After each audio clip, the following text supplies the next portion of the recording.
Chapter 37, Extra, Internet Discussion Disclaimer. I own nothing.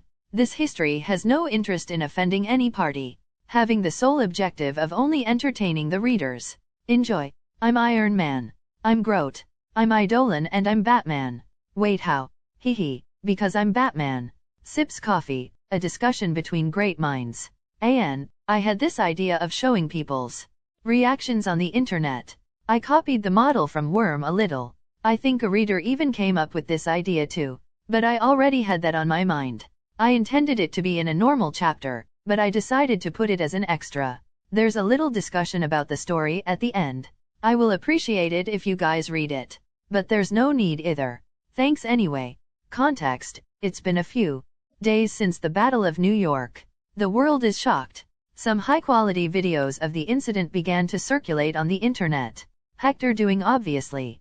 Hector took special care in putting the heroes in a good light and reiterated that Thor was being mind-controlled. Since this was his debut, it would make a bad first impression. Maid's deist, so, who's gonna start talking about the elephant in the room? Over LRD 71 pft. What elephant?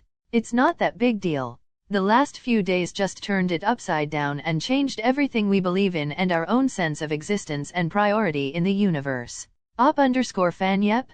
Just another Saturday here in Florida. Mirio_kun but seriously. I'm not from the USA. How many of the things on the internet and TV is real? Azura_Vajra all the videos released by Anonymous is real. I've seen some parts and I can vouch for what I saw. As for the TV stuff, totally useless. No TV channel got coverage of the incident. You only see some old men giving their useless opinion.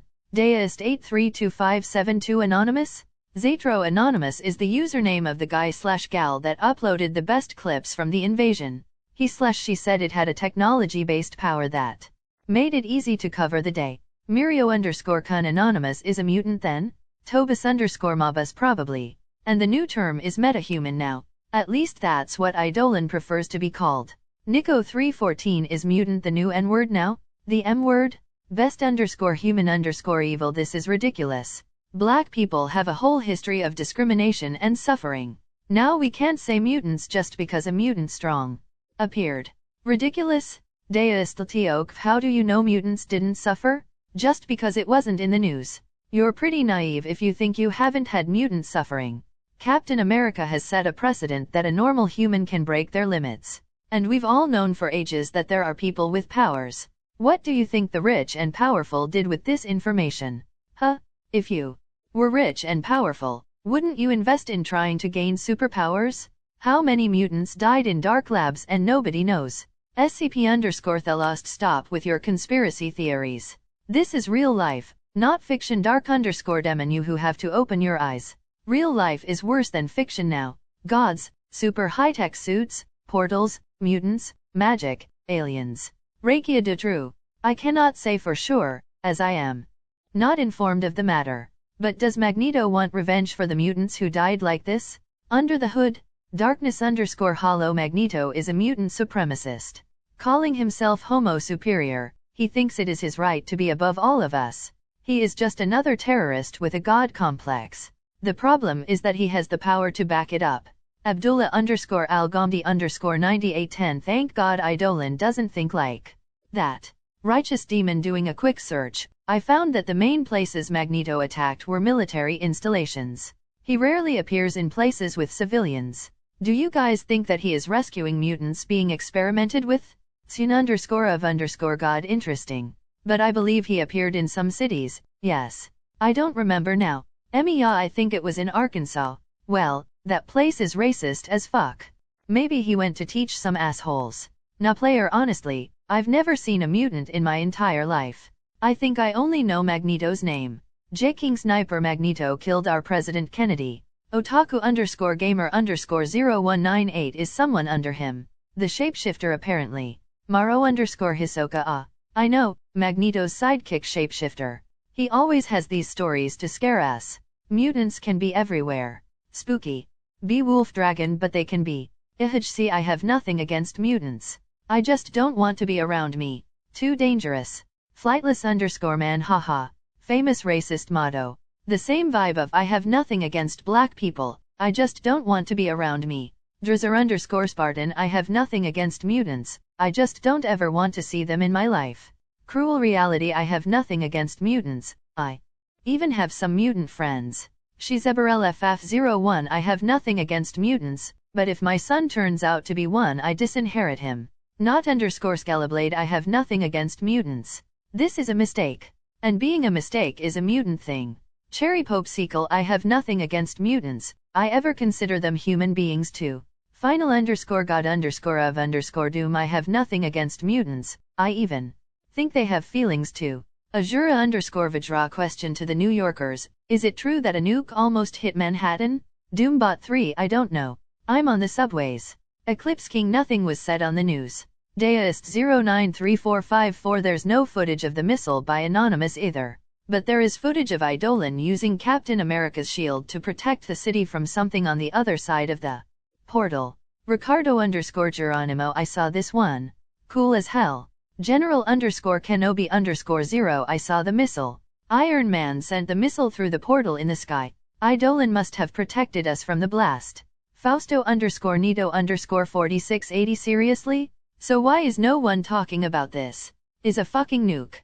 Deist rumors that it was the president who ordered the launch. Only him has that authority. Clastrezwo. That's fucked up. My relatives live in New York. Azura_Vajra well, from a rational point of view. Sacrificing a few to save the world. Not that I'm agreeing. I'm just illustrating how these high UPS must think. Deist bullshit. They are not a few. It's the entire island of Manhattan, even maybe further, because nobody here knows how potent the last mass destruction weapon is. These higher UPS should only be thinking about self-preservation. The alien army was coming from the portal, so it would only kill the net and the aliens here on Earth. And the remains of the aliens on the other side? Who would fight them if not the Avengers? Cop true. Absolute lowly lover perhaps it was another country that sent the missile. Zatro if so this would become an international incident, my friends. Is everyone ready for World War III? Isaac Nectulius there will be no WW3. Eidolon would not allow it. Crimson_King WW3.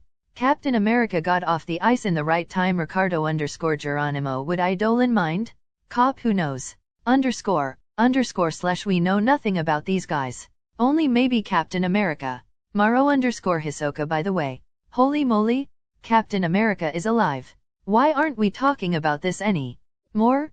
Darkness_Hollow is really crazy the fact that he is alive to this day. But when compared to the other crazy things that happened, Maro_Hisoka yeah, it fell short a little. True. But Captain America. Damn. Super cool. Magic Sand New Yorkers, how are the things there right now? Sorry if this is a sensitive topic. Over LRD71 it's okay man. Most of the city is fucking bad. Eidolon gathers the debris in certain parts of the city, so it's still possible to go to work. If your workplace still exists. Eidolon started helping the city, like Spider-Man since the invasion. Crimes were expected to skyrocket, but it didn't change too much because of Eidolon's presence. Magic Sand so Eidolon is holding up, huh? Maro_Hisoka yeah. Speaking of which I have to vent. Everyone saw the video of the general demanding that Eidolon return the alien tech. Eidolon let them have it. To God know why. But the military did a poor job of putting together the thing. Yesterday, I saw some kids in my neighborhood playing with an alien grenade. My heart went to my mouth. Dudes.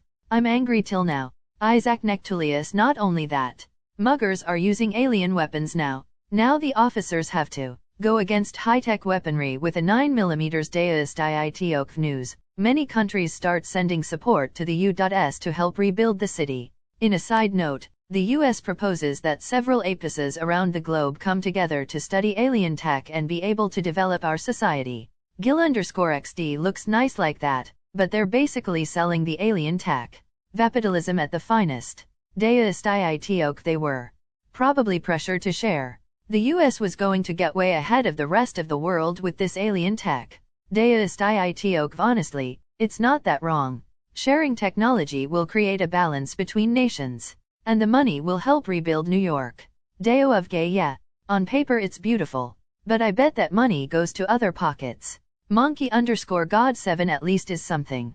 We the Earth, are far behind. We are cavemen to the rest of the universe. Azura_Vajra, but haste is dangerous. If these things fall in the wrong hands. Everyone knows about corruption and hidden agendas. Ricardo_Geronimo, but we need to do something. We can't just depend on the goodwill of the Avengers. Dracula Morningstar, why not?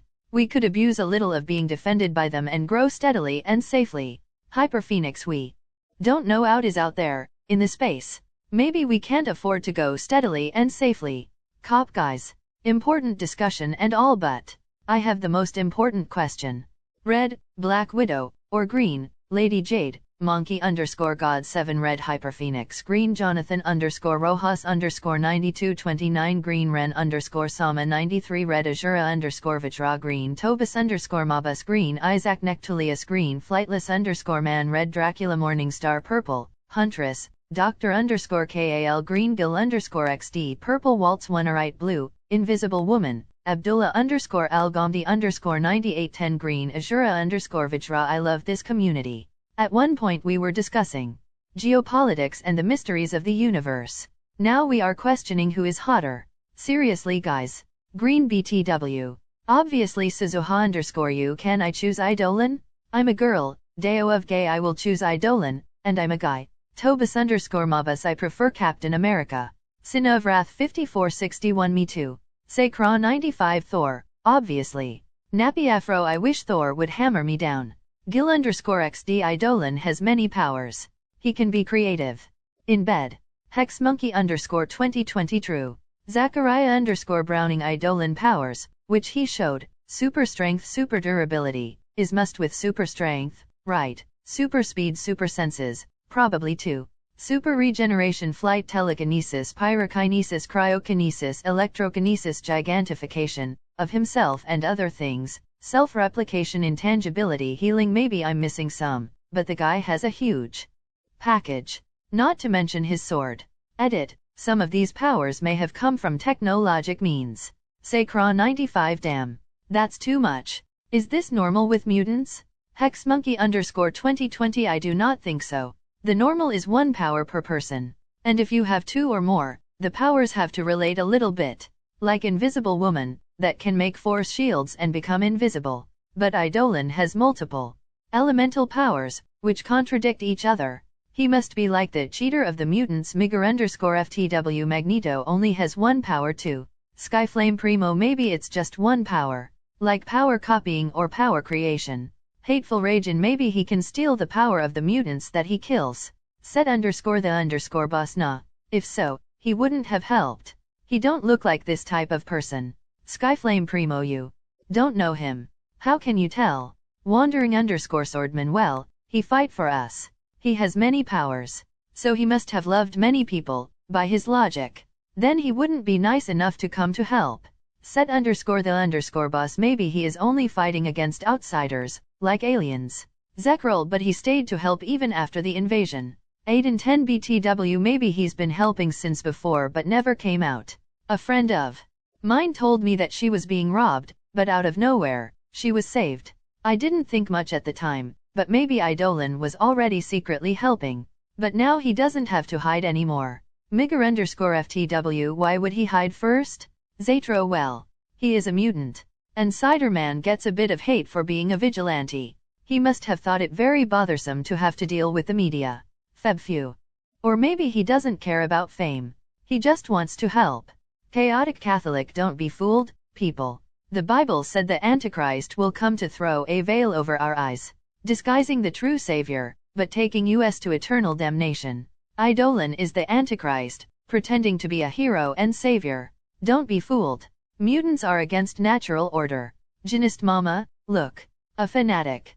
Don't look directly in his eyes, Jimmy. Deistiook nothing against the Bible, but you know, Thor is real. So maybe all gods are true. And the Bible always said there was only one true God. Laziness God that's is a rabbit hole that you don't want to play, my friend. But I think anything can be real until proven otherwise. Vado so Egyptian, Greeks, and Indian gods are real too. Kevin_Pollard maybe. Zap_Tempest I'm Egyptian, and I never cared about my mythology, but now I think I'm going to become a devotee. For precaution. Passive reader Reasonable. Is it wrong to pray for all religions? Azura_Vajra before putting the cart ahead of the horses. Thor is not like an almighty god.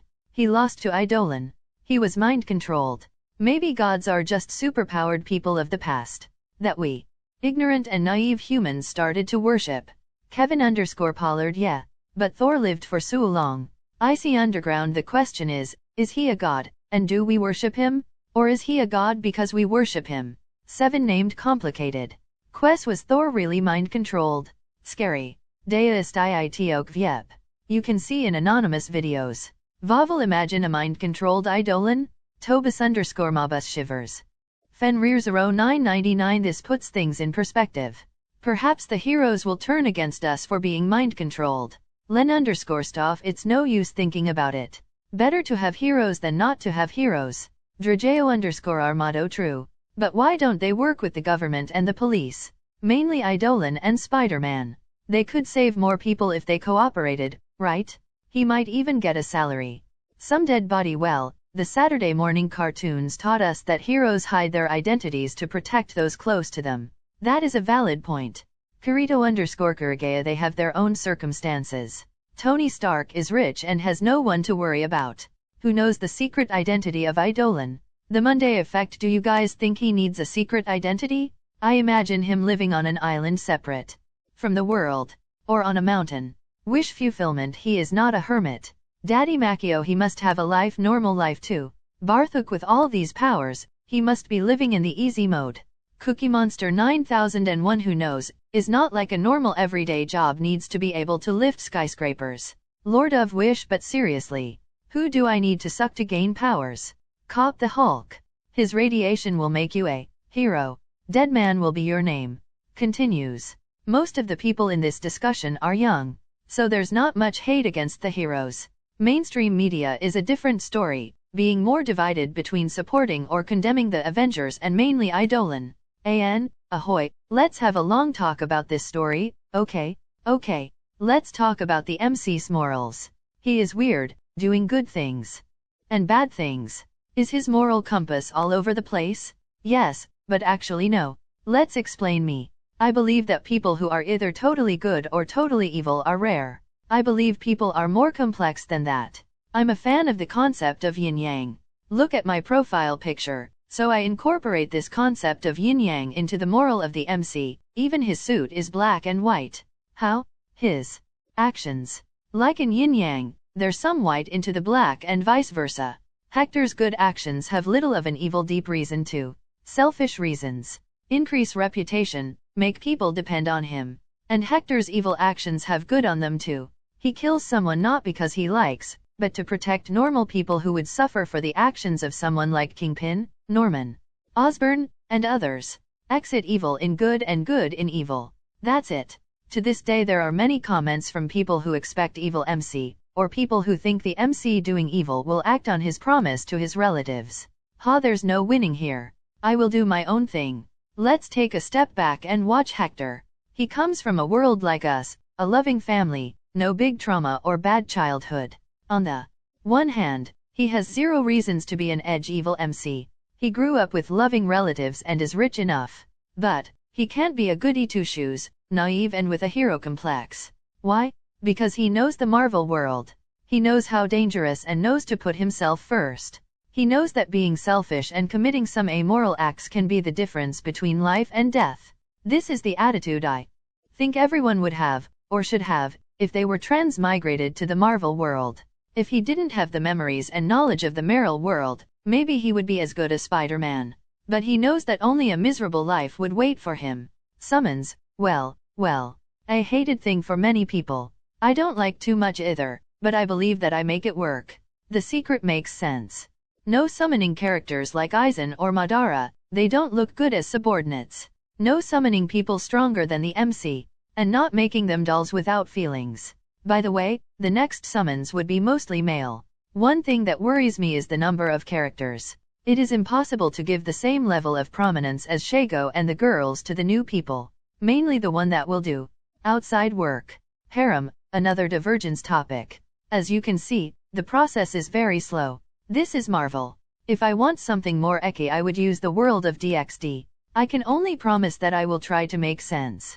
My main reason will be the long life of the characters and the power discrepancy. Let's say that Jean, the biggest contestant in the wife spot, gains control over Phoenix. She will be alive for a long time. She will be super powerful. The number of potential partners will decrease, right? Her own view of moral and social conventions would change. Well, I can only say, it will take time. And a little drama. BTW, not all female summons will be in the harem. I choose Isabella, Helena, and Shago to be the first summons to give an example. Shago, love interest. Helena, friend, with benefits. Maybe one day she will have urges. Who better than Hector? Isabella, family, aunt-like, figure. Last topic, story progression. The story was slow. I blame my writing style. Damn, only had 2 Gatcha until now. The timeline will progress more quickly, like a minor arc every 2 weeks on the story. And that brings me to the main thing. The arcs. According to the MCU timeline, which is what I use to make life easier for the reader, the next big events would be Iron Man 3 and Thor, Dark World. But I'm not obligated to go ahead and pursue them like that. I intend to make several mini-arcs in this new volume. X-Men, Defenders, maybe another travel ticket. Show more characters like Black Cat, Namor, Magneto. I think I'll watch the series on Netflix like Daredevil, Jessica Jones, Agents of S.H.I.E.L.D., and the others. I've never watched the whole thing, just a few episodes. So let's expand the world in the next chapters. Oh, one last thing now is for real. The MC is up. He is not invincible up yet. But he will be. So how is he going to deal with the streetlight things? Well, easily of course. Or send a subordinate. Eidolon won't stay catching muggers forever. He is to the cosmic level stuff. A little. Question: what kind of characters do you think are the coolest? My answer would be those characters that flex only by existing. You know, they're super strong, they don't do much. But when they act, they solve everything in a badass way. Like Shanks, Satoru Gojo, Saitama. You know, the type of character that's almost cheating by asking him to solve things. And usually, gets a nerf like a disease. To give screen time to the protagonist like All Might, Regulus, Zero, Mob, Miru, Aizen. I think that in the future of this story, Hector will be that kind of character. Letting the minor things to others, and when things get out of hand he steps in. Because he would be preventing some invasion of another universe or something. You can't expect Eidolon to go burst a weapon dealer's base with the Avengers. So don't worry about the MC becoming too much op to the story. There's always a bigger problem. This is Marvel. I think that's everything. Thanks for the support. I read all comments, but it is impossible to comment on all. I love the feedback. Bye bye. Till next time, you chose the way of the hero. And they found you amusing for a while, the people of this city. But the one thing they love more than a hero is to see a hero fail, fall, die trying. In spite of everything you've done for them, eventually they will hate you. Why bother? Green Goblin. Shago POV. Crunch crunch. Eating my Pringles, lying on my side on the couch. I watch Hector's most difficult battle thus far. Grandma, relax. Everything is fine now. Yeah, not even a hair of mine has been harmed. I mean, a little of my hair was pulled out and I bumped my chin lightly. And I had a scratch on my arm. But otherwise, everything is fine. Hector talks on the phone as he walks back and forth through the house. Hehe. It's funny seeing the man who can punch clouds out of the sky and make skyscrapers float acting all meek to his grandma. Crunch crunch. This talk has happened every single day since the Battle of New York. Hector's grandparents began to insist that he live with them. I'm sure that something like that won't happen again. Hector says while keeping a strange expression on his face like he is lying shamelessly. Crunch crunch. Helena approaches and forces me to make room for her to sit. She ignores my glare and still takes some of my Pringles. The cheeky of this woman. Grandma, relax, the Avengers will protect me. Pfft. Hearing that I spit potato chips crumbles in Helena's face, who was nearby, also watching Hector's conversation. She glares at me. Come on, it was just a little bit. I tell her. Look, I'm not gonna move now. It's too soon to be sure of anything. We talk later. Bye. Hector speaks a little more rashly before hanging up. He stops for a moment, puts his hands on his hips, and takes a deep breath. After a few seconds, he picks up his smartphone and dials again. Grandma? I'm sorry. Yes. I shouldn't have talked like that with you, he says softly, but you have to understand, Grandma. An alien invasion invaded the whole world. There's not much difference in changing countries. And maybe the next invasion will be in Brazil. Maybe it's safer here, closer to the heroes. Hector tries to argue more calmly now. After that, he just keeps nodding his head and saying yes. Probably agreeing with whatever conditions your grandparents are imposing. Like calling them every day or whatever. You're Italian, right? Do all Latin families have this hierarchy? You know, obey old people's orders. I ask. Helena, she looks at me a little. I think most people would respect their elders. But Latins and Asians are the most culturally invested in this, I think. She responds as if it were obvious. Well, I didn't know that. I never met my grandparents. My parents and brothers are annoying people. I never got along with them. And I think Hector should put his foot down already. Too much drama. Don't look at me like that. I say to Helena, it's just that the discrepancy between seeing him fighting gods and acting so badass and being so dutiful to his grandparents is weird. And a little funny. Haha. I say, and notice Hector already sitting up too, showing a mentally tired expression. There are no heroes in their hometowns.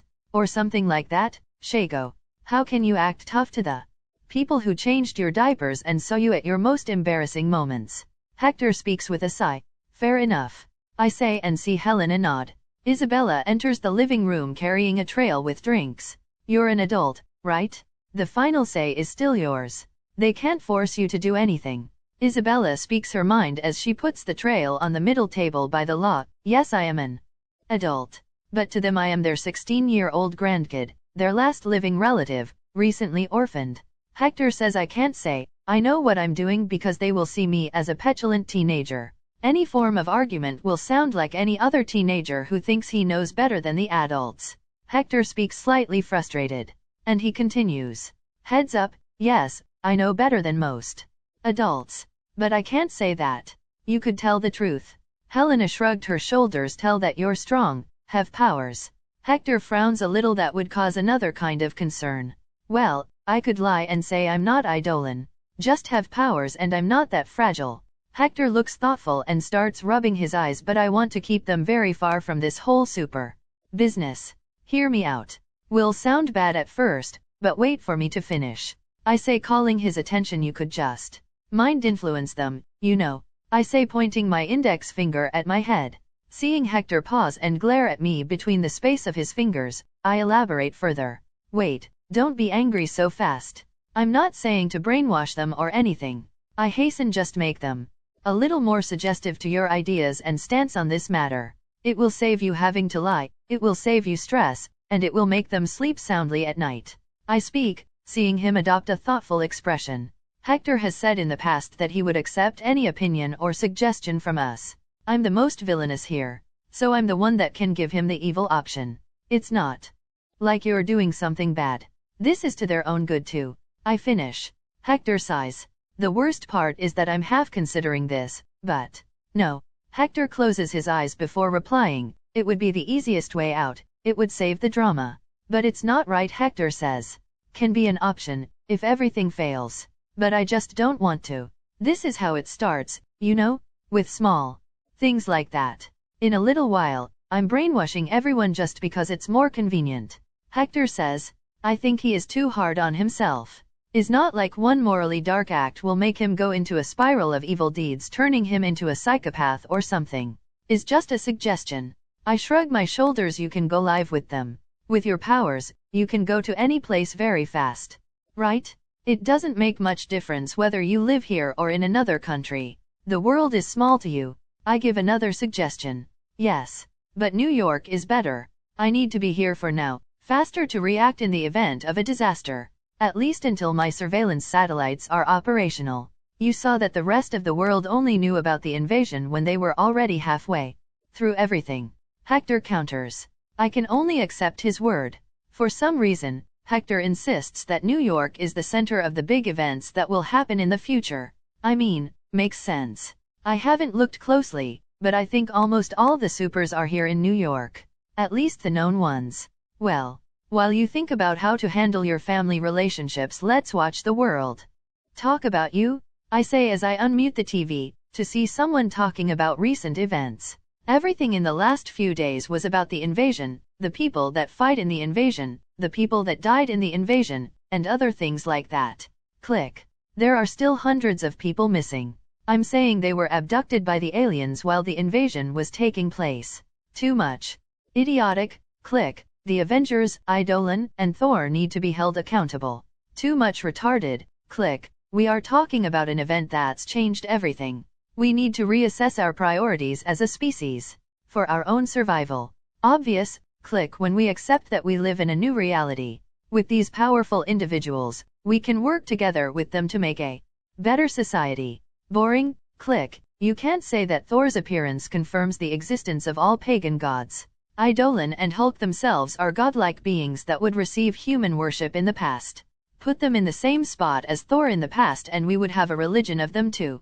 An old guy with a weird haircut in glasses talks. The on-screen caption says he is a PhD in anthropology. Thor is not a guy from the past, he is alive to this day. He is immortal. Eidolon and Hulk are humans with powers. Strong powers, as matter of fact, but is not like a divinity or Thor dominion over thunder. A guy who looks like a nutjob argues. I think he's one of those crazy guys who believe in mysticism and esoteric stuff. Wait. They're still crazy when these things are real? Maybe we are the crazy ones. Divinity or dominion of gods or whatever is only your supposition. We don't know about that. Till is proven the contrary. Thor is no different from someone with power and he should not be worshipped like a god. These discussions are the most fun. People who have no idea what they are talking about, are guessing and talking with such certainty and propriety. Are you a god? I turn to casually. Ask Hector. Not yet. He replies nonchalantly while watching TV. This piqued my interest. You can become a god. He looks at me. Are you interested in becoming one? He asks. It's possible. Yep. I'm not sure when. You guys know about the basics of my power. He says, oh, I almost forgot. He can reach through the omniverse and bring or absorb things, or something like that. Apparently, he doesn't have too much control over it. Is random, like he is putting his hand in a hole in a box full of toys, not knowing what toy he is going to take out. But he decides what to do next with his toy. I remember someone commenting something like, why is he telling them? Bro, really? They literally came from Gatcha. A new summons will appear. How are you going to keep that a secret? He is not gonna tell that is a gotcha, or how it works, or the rules. Chill down with the no one can know the cheats of the MC. By the way, this is a difficult subject. Hector continues. In the omniverse the term God is very ample. In some universes, their absolute existences, all-knowing, all-powerful. In others, they lowly existences. Parasites that depends on worship and faith from humans. Some follow a rigid set of rules that prevent them from interfering with the world. Some are like AI, some are only powerful in their dominions. Very abstract concept. He continues. Here in this universe, I would say a god would need a long life and control about a certain aspect of our reality. The bare minimum would be this.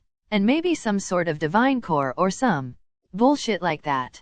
After all, there are beings that meet these requirements and are not considered gods. Hector starts talking and talking. He becomes like this when he analyzes something. He is talking more to himself than to us. Is one of his habits. Okay, forget about that. But if you have some godhood left, I accept. I say as I change the channel again. He just laughs and says. He'll think if I do a good job. HMPF. I always do good jobs. Click. It is estimated that Eidolon saved at least thousands of lives with his rescue efforts. Many people who received his kindness that day have things to say. A female reporter speaks before putting the microphone in front of people close to her. After that, several accounts of how Hector saved their child, mothers, fathers and themselves are shown. HMPF. This is just natural. Hector is obviously the MVP of the entire Battle of New York. I don't even agree with him being lumped together with Thor and the Hulk. The big three is what the world is calling Eidolon, Thor, and Hulk. Obviously, because the three of them are the strongest, but also because they were the ones who defeated Loki together. Despite that, Hector said any one of the three could have defeated Loki individually. HMPF. Unexpectedly, or may expectantly, the big three are the ones receiving the most shit from the people too. The Hulk because of his history of the destruction of Harlem and his fame of being an uncontrollable beast. Thor because he comes from the same place as the invaders and because of the first impression of him as an enemy. Even with Hector carefully selecting and uploading footage that proves that Thor was being mind-controlled, people are still not trusting him so much. And Eidolon because he is a mutant. Just this. Simple and stupid. Well, the three as the strongest are also the ones that cause the most destruction with their battles. But the damage caused by them is almost negligible when compared to the invading force. But people always look for someone to blame. And it falls on the big three head in this case. Sincerely, it is unnatural all this hate against mutants when the Fantastic Four are also people with power. There is something fishy going here. Looking at Hector to see his reaction, I notice that his face is impassive even when he is being praised. Aren't you happy to be recognized and accepted by the people? I thought that was your goal. I ask without taking his eyes off the TV. He says, are you familiar with Brazilian literature? He asks something totally unrelated no, obviously. Sorry, it's just a rhetoric question. Not even Brazilians are familiar with Brazilian literature. He says with a little smile before getting serious what I'm getting at. With this is, I want to tell you a tale of a Brazilian author. I heard it from my grandfather. At the time I didn't pay attention, so I'll tell you an abridged version. I think is from Machado de Assis. Hector introduces before starting to tell the story. Years ago, a moderately wealthy, refined, and literate man was traveling alone on horseback. He carried with him 3 gold coins, 16 silver, and some copper coins.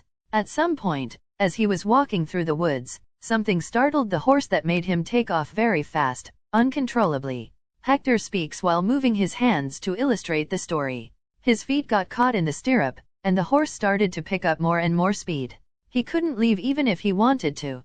With the speed he was at, his arms starting to ache. It wouldn't take long for him to lose his grip and be dragged by the horse by the foot for who knows how many miles. He would suffer a lot if he didn't die. Hector speaks gravely. At that moment, a man came out of the trees and got in front of the horse, making loud noises and raising his hands in the air to stop the horse.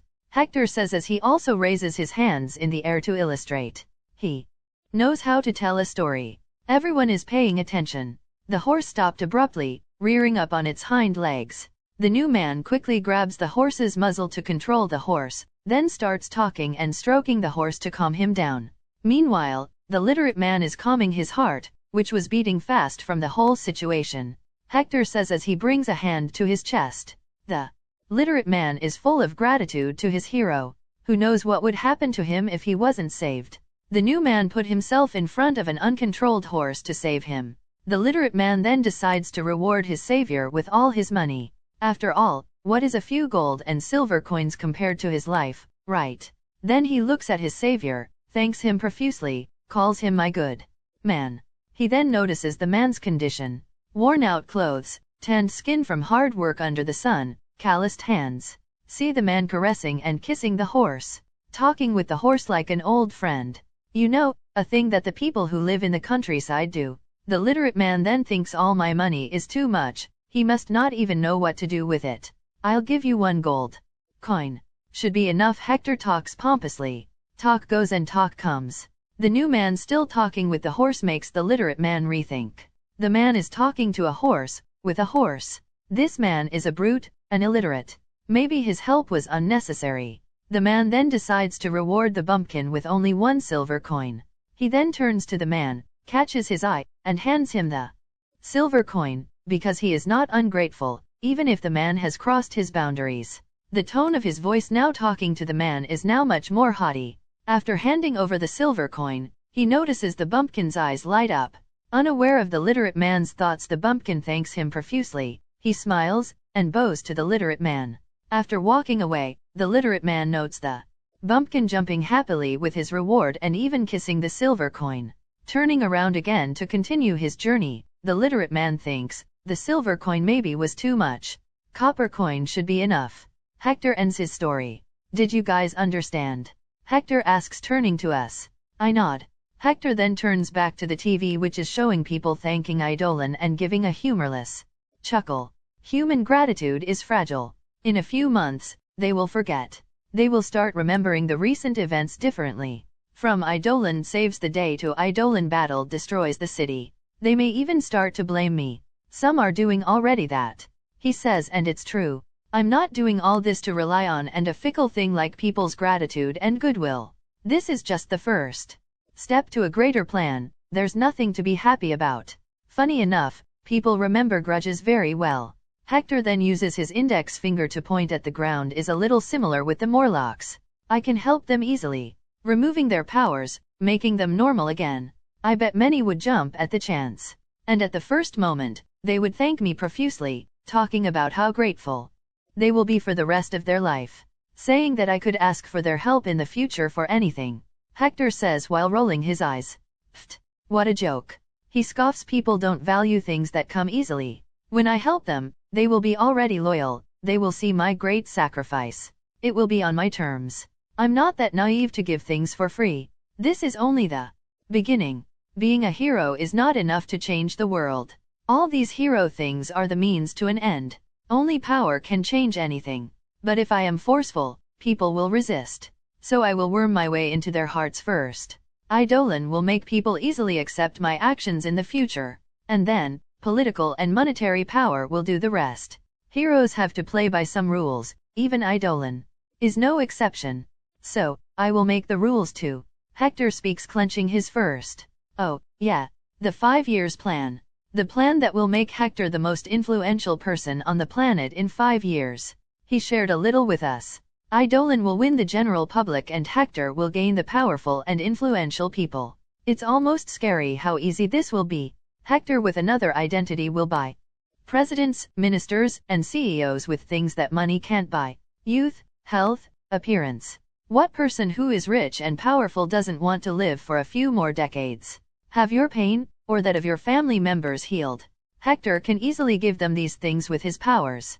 Heck, he can even give them minor powers. And this will turn them into metas too. Bring them to our side. Save the dying wife of a president, awakening the meta power from the prime minister's child, and make a queen more beautiful. Gain favors and tie important people to him, making them addicted to the benefits that only he can provide. And then, slowly, replacing these important persons with their own people. Huff, I think I'm a little wet. Hector is scary. The only reason he gave himself 5 years to this plan is that he's still young and plans on going to college, gaining recognition for his intellect, or whatever. Having his name attached with various Ph.D.S and Nobel Prizes will help. And 5 years are more than enough to slowly make a multi-billionaire company without raising some suspicious eyebrows. He also hasn't decided whether to make Hector someone important.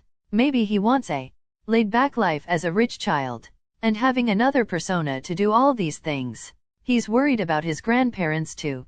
Who knows if some rival business would use his grandparents against him?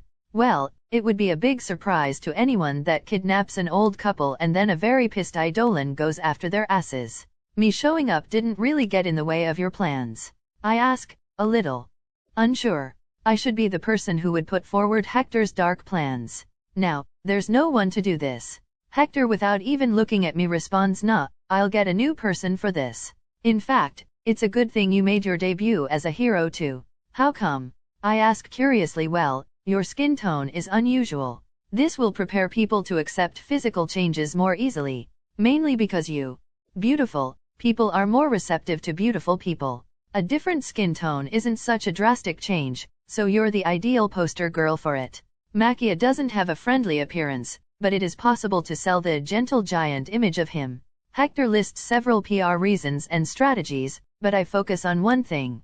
I'm beautiful. I ask, smiling a little. Once again, he doesn't even look at me. Obviously, you're drop-dead gorgeous. He says. This ticks me off a little. Obviously, I'm the bombshell, but can you speak a little more flirtatiously? He talks with the same tone of voice as if he were saying your hair is black. On the one hand, it is flattering, on the other it makes me mad. TCH, author, women. Haha. Sips coffee. Did you see what they are talking about you on the net? Hector says, handing me his smartphone. What? I take it and look. There's one poll where people vote between me and Black Widow and the results are, ha ha ha ha, 62% green. Suck that, octogenarian. I scream at the ceiling. Oh, I never cared about the internet. I always thought it was a stronghold of horny and stupid people. But it seems that I was too harsh, they have good taste. 2. Picking up my cell phone, I start looking at sites where people discuss hero stuff. Let's catch up a bit. While using Hector's smartphone as a reference to get the links, I notice something. 5-star spa and resort. I ask, oh, this is for you girls. As a parting gift. Is already booked. This weekend, Germany. Hector speaks parting gift. Isabella, who has been quietly watching the news, asks, yeah, it's time for Shago and Helena to move out. This period of chaos in New York is good for this. This weekend I will use my powers, and it will be good to bring new helpers. Ah, and you with them to the spa, Isabella. Not moving out. You will continue taking care of me. Hector smiles at her. Wait, new helpers? Already? No. I didn't even have time to steal his mind, heart, and body. He is a tough nut to crack. Sitting in his lap, straddling him, and hugging his neck, I throw a tantrum. You're throwing us away. Look at this. Used and discarded. Helena, say something. I make drama. The infuriating thing is that the bastard continues with his impassive face. Come on, get a hard-on already. Heartless bastard. Worst boss ever. Fuck me. Emotionless villain. I start to call him out, firing rapidly. Don't exaggerate, drama queen. Wait. You said something weird in the middle of it all. Well, I just want you guys out of the house to use my powers more comfortably. He says, rolling his eyes, and then turns to me, getting his face very close and pinching my cheeks. Unfortunately the ones on my face, and I'm a great boss. What are you talking about? Your living conditions are excellent. And here. You guys can have this back. It says, showing me a credit card with my name. Oh, the credit card that was made when I was transported here. There are some millions there on my bank account, right? You can use this weekend to have fun. Just be aware that you guys still don't have a stable source of income. The bar and restaurant will take a while to open. And with the crisis that will befall New York, I doubt fancy places like this will be on demand. He advises. Hee. Taking my card as fast as lightning, I put the thing between my breasts. Best boss ever. I say, lightly kissing him on his cheek. Is he blushing a little? Oh, so the soft approach can work too? I see. He is more resistant to my hard and direct approach because of prolonged exposure. Suo. If I vary a little, I can catch him off guard. Smiling smugly at him, I notice his expression. He noticed that I noticed that he was affected.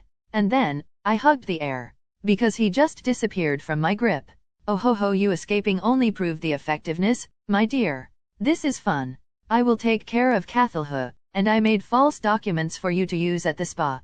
Because the three of you don't know each other in your civilian identities. Then I will hack their systems and cameras to erase of existence you guys trip. He says, now standing and starting to walk away. He is paranoid as ever. I'm gonna see my guest. Hector speaks suddenly with a cold tone of voice. I decide to follow him. Standing up, I follow him silently as he passes through several rooms of Isabella Infinity Castle. Hector pauses for a second at a door before opening it. The door reveals a dimly lit, almost empty room. There are a few things there. Basically a torture device that made a drop of water constantly fall on a person's head. Some type of maddening Chinese type of torture. Strapped at the device was a person. Blonde, fat, soft, and small. If Hector didn't tell me, I would never believe that is his uncle. Alexander is missing his right arm, personally ripped out by Hector. One of Hector's clones discreetly captured him during his cleanup. Fishing in muddy waters is what Hector said. After capturing his uncle, Hector then strapped him to this chair with a drop of water constantly falling in his head. And he just asked one question, which after getting the answer he started to ignore his captive completely. Please, help me, why are you doing this? Alexander talks weakly after hearing the door opening. He is blindfolded. I give Hector's profile a side glance and notice his eyes. Dead and cold eyes ominously stare at the man in the room. I felt a shiver through my spine. Even I know now that Hector needs to be left alone. To be frank, with Hector's actions I thought that he is the hero type. How wrong I was. Hero or villain? Hector is Hector. Watching him enter the torture room and close the door behind him, I resolved to stay out of it. I came here with the intention of spending more time with him, as he will have more people around him soon.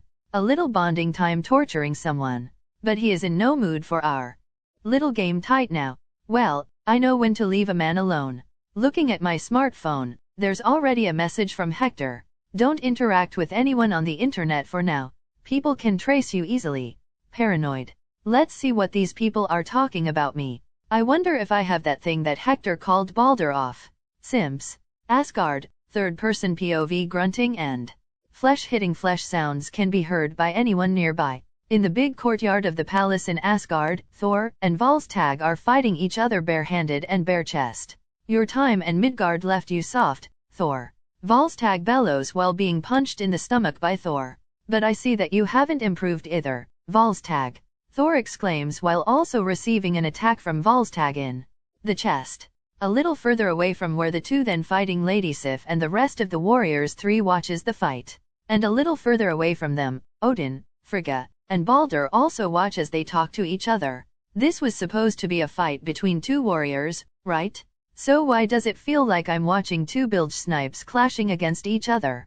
Lady Sif screams, mocking the fight, which is really just Thor and Volstagg hitting each other. No techniques, no dodging, just them playing around. You guys don't have any finesse at all.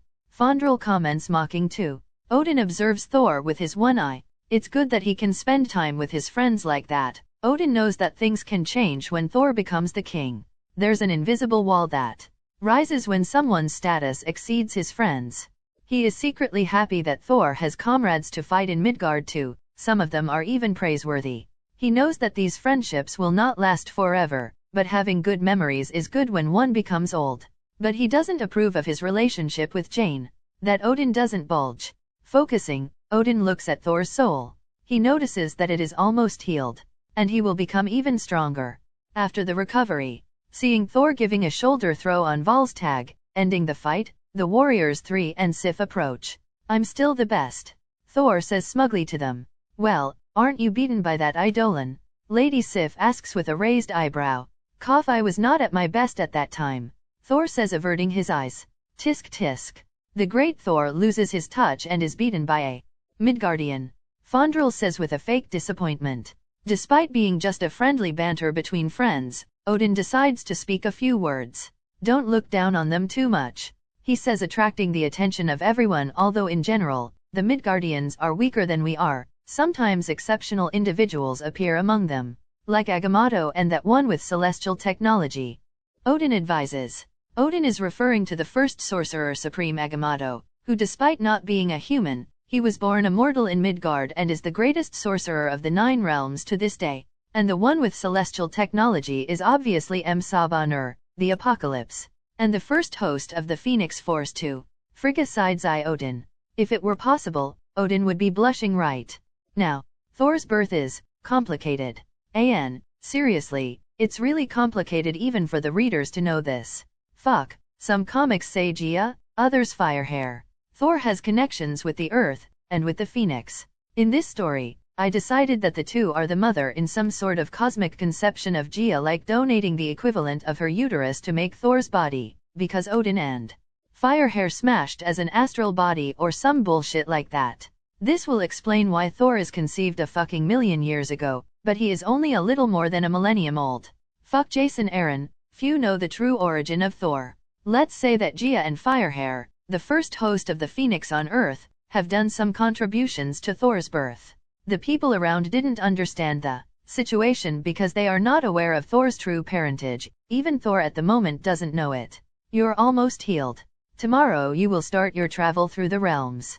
You can take with you who you want, Odin says before starting to walk away. Balder and Frigga follow him after saying goodbye to Thor and his friends.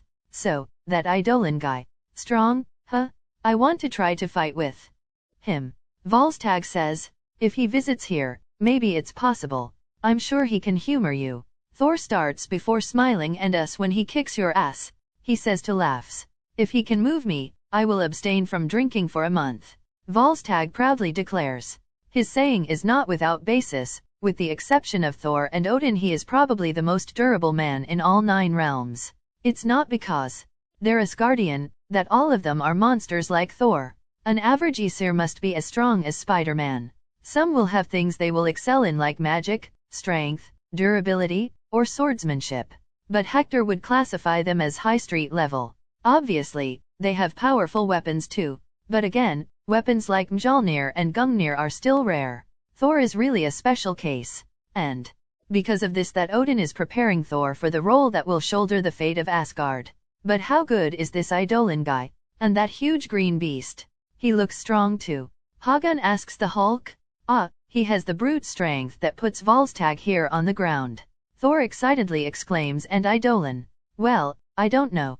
Thor says a little unsure. How you don't know? Sif asks. You guys know that I'm not at my best at that time. The whole fusion with my human identity. Thor says. He doesn't know at this time, but living as a human is what makes it possible for Thor to fight the true enemies of Asgard, all according with Odin's plan. But this is better left to the future. Thor continues. But at the same time, I feel like he wasn't giving it his all either. He's strong, annoyingly fast, many abilities. But the thing is, his eyes.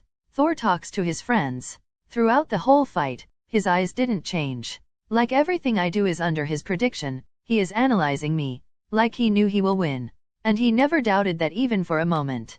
And he just took his time because he couldn't make up his mind how to end the fight. Thor says gravely. It sincerely creeps me out a little. But he did this for my own good. Haha. Thor laughs. But now I'm confident that I can win. He says, closing and opening his fist. I have no idea of what you are talking about, Thor. You don't know how to explain things properly. Lady Sif says, hey, let's go to brother Heimdall and ask him to show his memories of the fight. Sif suggests. Excellent idea. Watch a good fight lets anyone thirst. I will take some barrels. Volstagg declares. Deciding what they're going to do, they start moving. But Thor hears Lady Sif mutter, ha. I will see Amora being punched like a training dummy. Thor wisely chooses to not comment. With Odin father. Balder starts as he walks beside his father. If you are gonna plead for Amora again, don't even start. Odin cuts. Balder stops momentarily before resuming talking. I'm not saying to forgive her entirely, father. But there are other means. To her and Loki. Make them work to the 9 realms. Using their abilities to bring peace in these turbulent times. Turbulent times caused by who? Odin interrupts again, a little more harshly this time.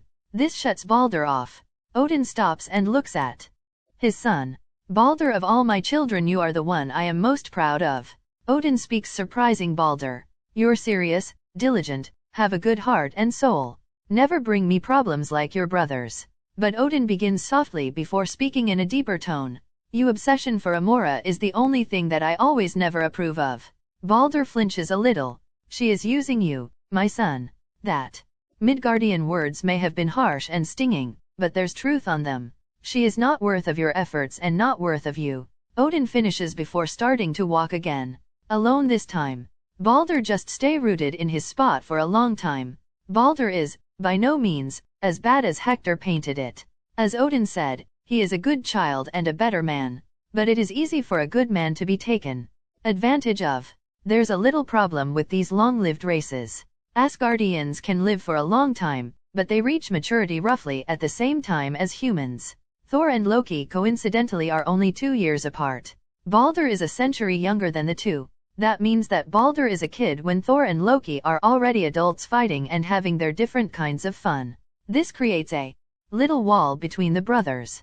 But it was a good thing too. Balder grew up watching his older brothers making problems and giving headaches to Odin, so he grew up much more mature and serious than his brothers to not give problems to his relatives and to make them proud.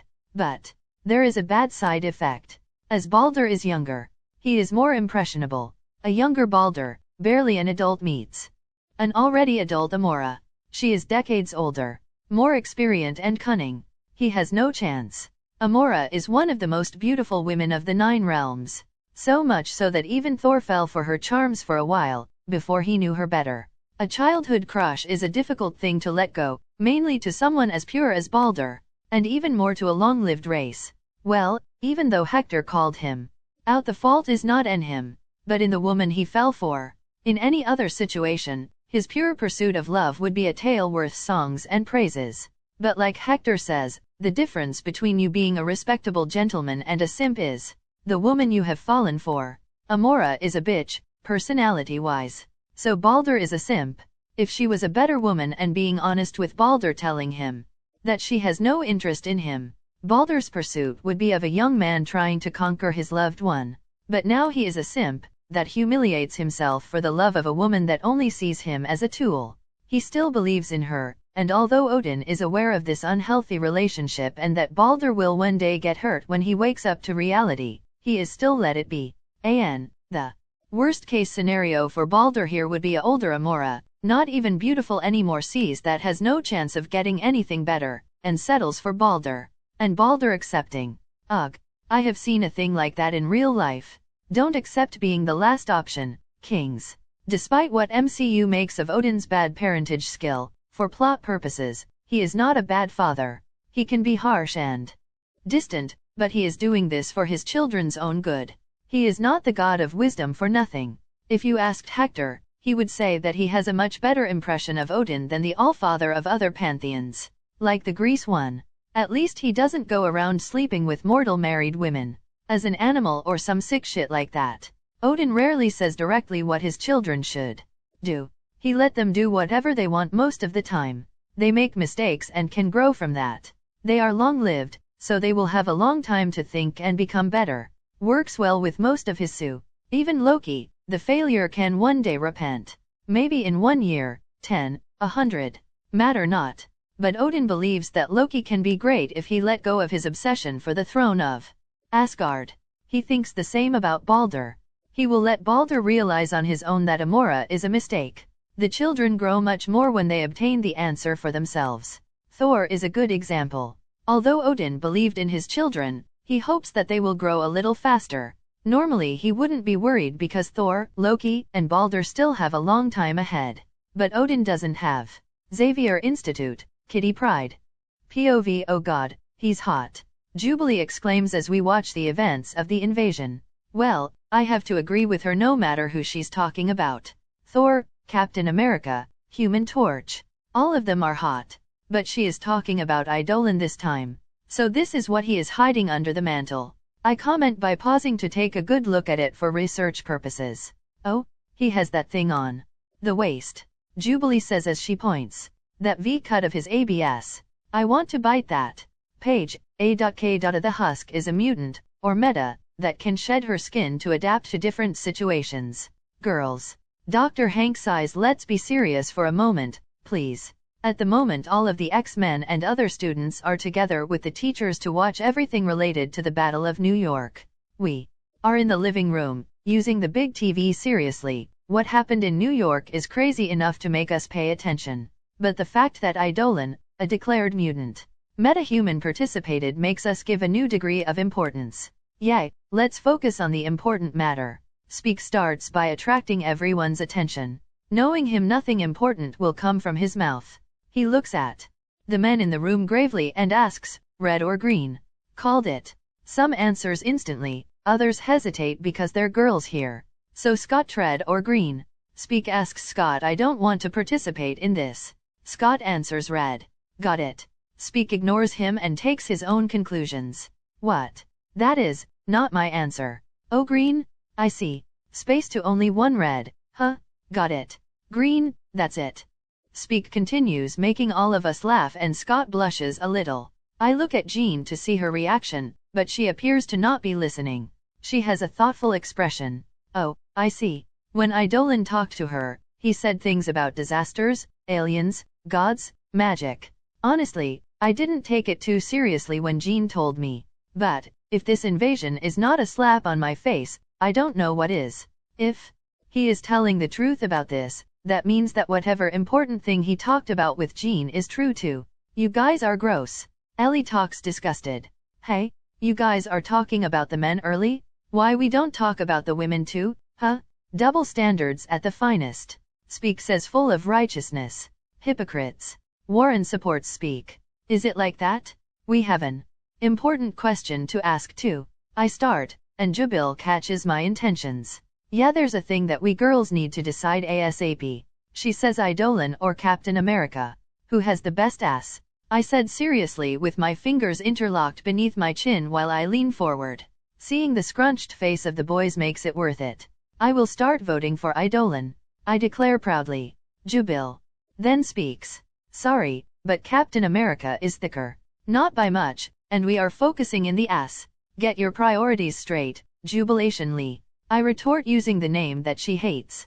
After a while, only Rogue and Jean did not declare their stances. Rogue. I ask. I'm confident in who she will choose. Eidolon. She says a little bashful haha. Yes. Don't celebrate ahead of time, Catherine. Pride. Jubil interrupts me also using my full name. Jean. She urges. Did I really need to? Jean asks a little hesitant. Yes. Averting her eyes Jean says. Eidolon, I think. Ha ha ha. In your face. Wait a moment. Teacher Ororo has not yet voted. Jubilee interrupts me by raising her hand. As an adult, her vote will count for 2. She says shameless bullshit. Don't go creating rules only to your win. I'm not inventing. I mean, I am. But makes sense. She has more experience than us. Her vote must have more weight. Jubil speaks HMPF. This will only make your defeat more miserable. I glare at her. Teacher, say your thoughts. I turn dramatically to Ororo. She smiles and raises an amused eyebrow. You girls are dragging me into this. All is Jubilee's fault. I don't hesitate in throwing my friend under the bus. But she is not angry and continues all right. Let me think. She makes a serious expression. Captain America's butt is indeed a little bigger. But Eidolon's is perkier. I think Eidolon can still grow. He looks young. 18 or 19 years old. Ororo analyzes. Yeah, I have the impression that he is young too. A young adult at least. So, I will bring this to the mutants and go with Eidolon. Ororo says finally. There is. Take this, traitor scum. I tell everyone who votes for Captain America. Shut up, Captain America is the hero of our country, Jubil retorts, but Eidolon is the hero of our race. I argue. And is not an exaggeration. A group of powered individuals saves the world. And as a mutant, metahuman, he is one of the great, if not the greatest, contributor to their victory. My thoughts are interrupted by the professor. Girls, now that you have your fun, we can talk about more pressing matters. Okay, Professor. Me and Jubilee both respond. The disaster in New York is an event that changes the world. And Eidolon's participation will change the world view on mutants forever. To better or worst. The professor starts. Honestly, I don't think it will change to the worst. How bad can the view of mutants can get anyway? There are towns that lynch mutants on sight and relatives who abandon their children. I think we should be a little more optimistic. Teacher Ororo begins. Magneto is already doing bad things. Eidolon emergence can counterbalance the things. Now people can see the 2 sides. She says. True. There are good and bad mutants, but the world only knows the bad. Not to mention that his actions led people to look up more about mutants and come to their own conclusions, rather than just accepting what the media and government says. Dr. Hank says while cleaning his glasses. Yeah, I was surprised at how little the world knows about us. People don't know the classification like Omega, Alpha, and others. Don't know that we too have bad powers. And many other things that I thought that are obvious. The world is really ignorant. We never have a spokesperson. Normal people don't care about the professor and Hank's papers and studies. There's no visibility about mutant kind in general. He is strong. I hear someone commenting. Looking at TV, we can see flashes of him and Thor fighting. Damn, it looks like the end of the world. Dark sky, explosions, pillars of flame, lightning. It's incredible that New York doesn't become a wasteland. The special moment we see him and Thor being pushed back and him going to crash into a building. But the build becomes like it's made of rubber and bounce him back. What monster? Rogue mutters, drawing my attention. She continues. I know that power, that made things, even the air, having elastic properties. I used it in our training session. She says. Oh, I remember. It needs contact, and I only managed to affect a few meters of volume. But him. Rogue points. He instantly turns a whole building into an elastic while Bane tossed. I had his powers for a while, and I know. That guy is not only a super strong Omega level. He control and decision making. Huff, what a beast. Rogue concludes what she says is true. Having that level of control, even with so many powers? Damn, how does he trains? A fun fact is that there are reports of people in New York who were saved by an invisible force during the invasion. Debris pausing in the middle of the air, people being pulled out of the way of attacks. Some people on internet theorizes that Eidolon is saving people with telekinesis while fighting Thor, the god of thunder. How crazy is that? We all see him moving tons and tons of debris with telekinesis, but having this control in a difficult battle? I still mess up a little if I have many things on my mind. And gods are real. Fuck, he fought a god. A mind-controlled god? I sigh. No wonder Eidolon despises powers that do things with the mind. I mean, it's not the power's fault, it's the person. But he is cautious of this for a reason. After this, we watch some more moments. Seeing him use a power similar to mine to phase and save people makes me think, I should be there. I could use my powers for good too. And make mutants be recognized while we do this. Is not like I'm envious of the fame. Maybe a little, but that is not the point. We are doing good secretly for more than a year. Helping, saving. But no one knows this. When we learned of the invasion, the thing was almost over. The professor didn't let us help, because it could bring attention to us, to the institute and put us in danger. And put the children here in danger too. Yay, I know. We are minors. The professor is not wrong and putting our lives as a priority since he is responsible. But is still frustrating. We adopt a wait-and-see approach to the whole situation. The TV attracts my attention again. It shows an interview with Captain America in the streets of New York. He is still helping with the rescue and cleaning. In the background, it is possible to see workers moving things. The interview is going okay. The captain answered how he could, but he appears a little uncomfortable. But the moment that attracts my attention is really interesting. About the people who helped in that tragic day. Among them, there's a mutant, Eidolon. Do you know him beforehand? The woman reporter asks. No, sincerely I hardly know any of them beforehand. Captain America answers. So are you sure that we can trust a mutant on the same level as the others? The interviewer asks. And even I can say that she messed up. The captain looks a little angry. I'm angry too, ma'am. He starts gravely. I've been away for a while, so I don't know much about the world now, but Eidolon fought and bleed together with us to protect the world in the past. And I want to believe that so far in the present too. This means that he is an ally and a friend until proven otherwise. Damn, burned by Captain America. Bye career. Now if you excuse me, have a nice day, the captain says before walk away. Nicely said, Cap. Jubilee exclaims from the side. Heh, it's good to see the man alive and kicking. Logan speaks with a rare genuine smile. Do you really know him? Bob asks. Yeah, you guys didn't believe me. I meet him during the war. A rare good man he is. I meet the Black Widow sometimes too. She tried to kill me. Good times, good times. Logan speaks. His life is weird if he can think about World War II and assassination attempts with nostalgia. He is smart. Eidolon, I mean. Dr. Hank comments. After seeing that people are paying attention, Dr. Hank continues. I remember that Jean commented that Eidolon already helped secretly, but he is waiting for the right time for his debut. Jean nods. He goes and talks with Jean about some disaster, so maybe him or someone close to him has a power that can predict these things. Dr. Hank talks if he revealed himself earlier to stop muggers or bank robbers, you know, minor things. Maybe he would receive the same treatment of Spider-Man, maybe worse because he is a mutant. So he waited for a big disaster to be truly needed, and to truly fight along other heroes, thus associating himself with mutates and other types of heroes like Stark. Hank pauses and points to the TV. If someone speaks ill of Eidolon is the same as speaking ill of Captain America, Stark and the Fantastic Four, and his metahuman term, which encompass all people with powers and not just mutants. This man is truly set on bringing a revolution. He has planned very far ahead. Dr. Hank speaks with admiration in his voice. Ororo comments then. And he is the spearhead.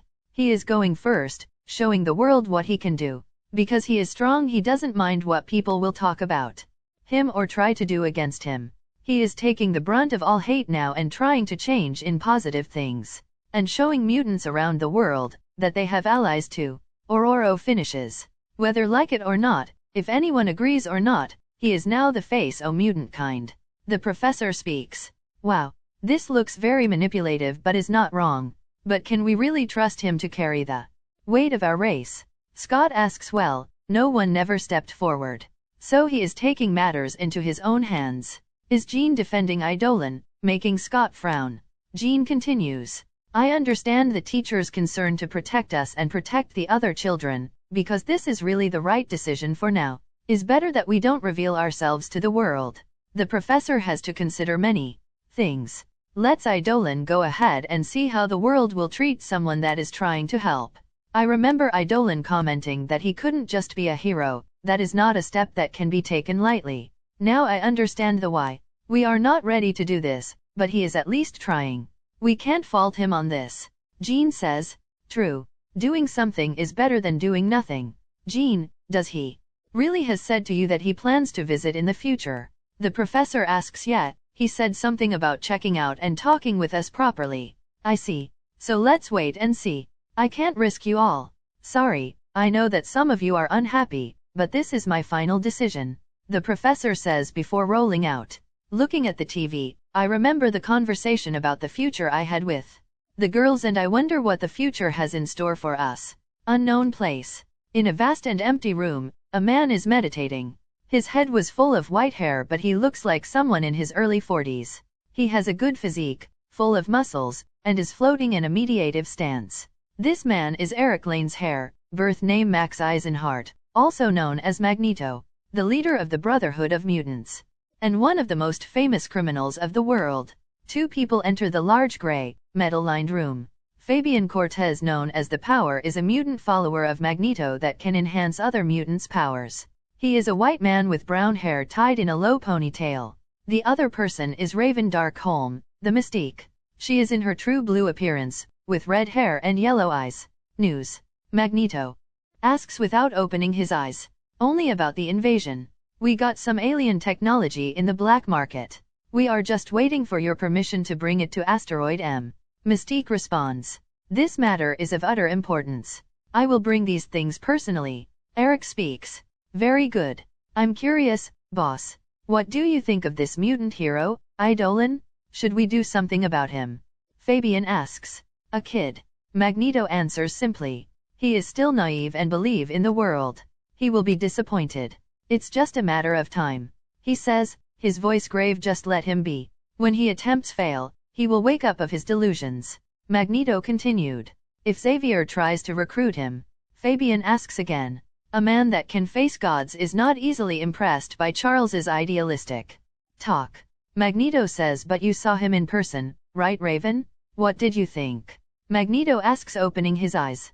No chance of him becoming one of Xavier's kids. He is someone that do things in his own way. That's my impression of him. His personality will clash with Charles. Mystique answers. I see. Good. Magneto speaks before closing his eyes. Anyway, don't make trouble for him. Even if he is going a different way, he is fighting for mutant kind all the same. Magneto declares. After Fabio and Raven leave, Magneto opens his eyes again. A middle ground, huh? Between my and Charles's ideas. Let's see how far can you go. Are you gonna surprise me? Magneto mutters to himself before returning to his meditation. Latveria Doom is sitting in his throne with many hollow screens in front of him. Drinking wine, he analyzes the events that are shown. The Avengers, the enemies. But more importantly, Thor, the Hulk, and Eidolon.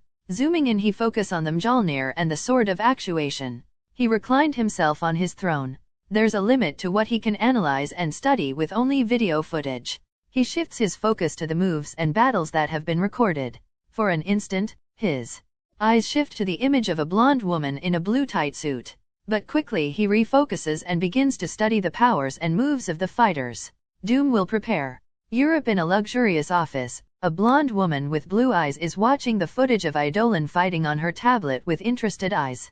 This woman is beautiful, with a perfectly symmetrical face and high cheekbones. She is using a white corset and a tight equally white pants. Emma Frost also starts planning. Eidolon is a possibility and a chance to her put many of her plans forward. And she doesn't believe that she can't gain him to help her. Hidden place. Another woman is also watching Eidolon and Thor fight. She is dressed exactly like Emma Frost but in black. And she isn't using pants, only a black thong. She is pale with black long and straight hair. She pauses the video after watching an exchange between Thor and Eidolon. Such vitality. she exclaims in ecstasy. The two are good. But you're more accessible. She smiles as she traces her fingers on Idolin's image. Sup, you guys expected to see me this weekend? An extra is an extra, my friends. I was very happy that people liked the extra chapter. Someone asks to translate my story to Russian. I was like, okay, this is a fanfic. Feel free to do that. In other words, if anyone wants to translate this to any different alphabet, go for it. But please put the link to this story, because the readers can interact here. I read a review about how bad the cover of this story is. And the synopsis too. Damn, is really that bad? Is simple because I never cared. Maybe I should commission some artist to make a drawing of Idolin. Does anyone know an artist who makes OCS? Anyway, that's all. Next is the Gatcha. Till next time. Stay good. Hard work betrays none. Hachiman Hakigiya. Third-person POV. A shootout between the police and criminals is taking place in New York. The police force is at a momentary disadvantage because they are being outgunned by the criminals, but they just need to hold on for a little because reinforcements are already in the way and the police blocked the escape route. Criminals are trapped without a way out, and in the end, they will be caught. Unless something unexpected happens, and it happens. Just hold on a little more. Backup is coming. A police officer screams while reloading his pistol. Using his car as a cover, he focuses on the constant gunshots, trying to decide the right time to emerge again to return fire. But then, silence. All of a sudden there are no more gunshots. What is going on? He thinks shit. Another police officer exclaims. Taking a risk, the police officer who was taking cover peeks to see what is going, and his eyes from him widen too. Because he sees a criminal holding something that every New Yorker could recognize now, a Chidori cannon. It looks like the bandit is struggling a little, maybe it's the weight of the weapon or he just doesn't know how to operate it. But in a few seconds, he seems to understand something and points the alien weapon at agents of the law. Down the floor? Now. Someone screams boom. A blast of energy hits the police car, causing it to explode slightly and flip in the air. Shit, shit, shit. Some police officers murmur while the criminal cheers. The one holding the cannon appears excited too. Having that kind of power, overwhelming the opposition, probably makes him feel on the top of the world. He prepares to shoot again, but when the blast is fired, a thunder-like sound is heard. A distant sound that has nothing to do with the Chidori weapon in his hands. Faster than anyone can see, Idolin appears among the police officers and criminals. The blast of energy hit him on the chest, washing over his mantle completely harmless. A pin-drop silence falls into the surroundings. The face of the criminals who were celebrating just now became paralyzed and stiff. Some of the criminals start dropping their weapons and kneeling on the ground. Some still try to shoot Idolin, the cannon guy included, but is all useless. Bullets and blasts of energy hit him like drops of rain. Idolin's right arm appears between one of the two slits of his mantle and he extends his palm to the criminals. The ones that have not surrendered are lifted in the air and then separated from their weapons. Idolin then clenches his hand, making all the guns a ball of lump metal and not so gently throwing the criminals to the ground, to join with their smarter friends.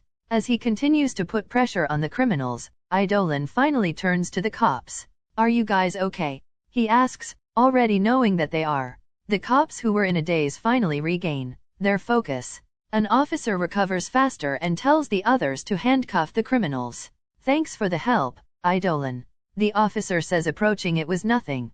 Good job in holding till now, Officer Mahoney. Idolin replies, but his voice gets a little weird towards the end of the sentence. I trust that you have everything in control now, Officer. Idolin says as he watches the criminals being apprehended. Yeah, thanks again.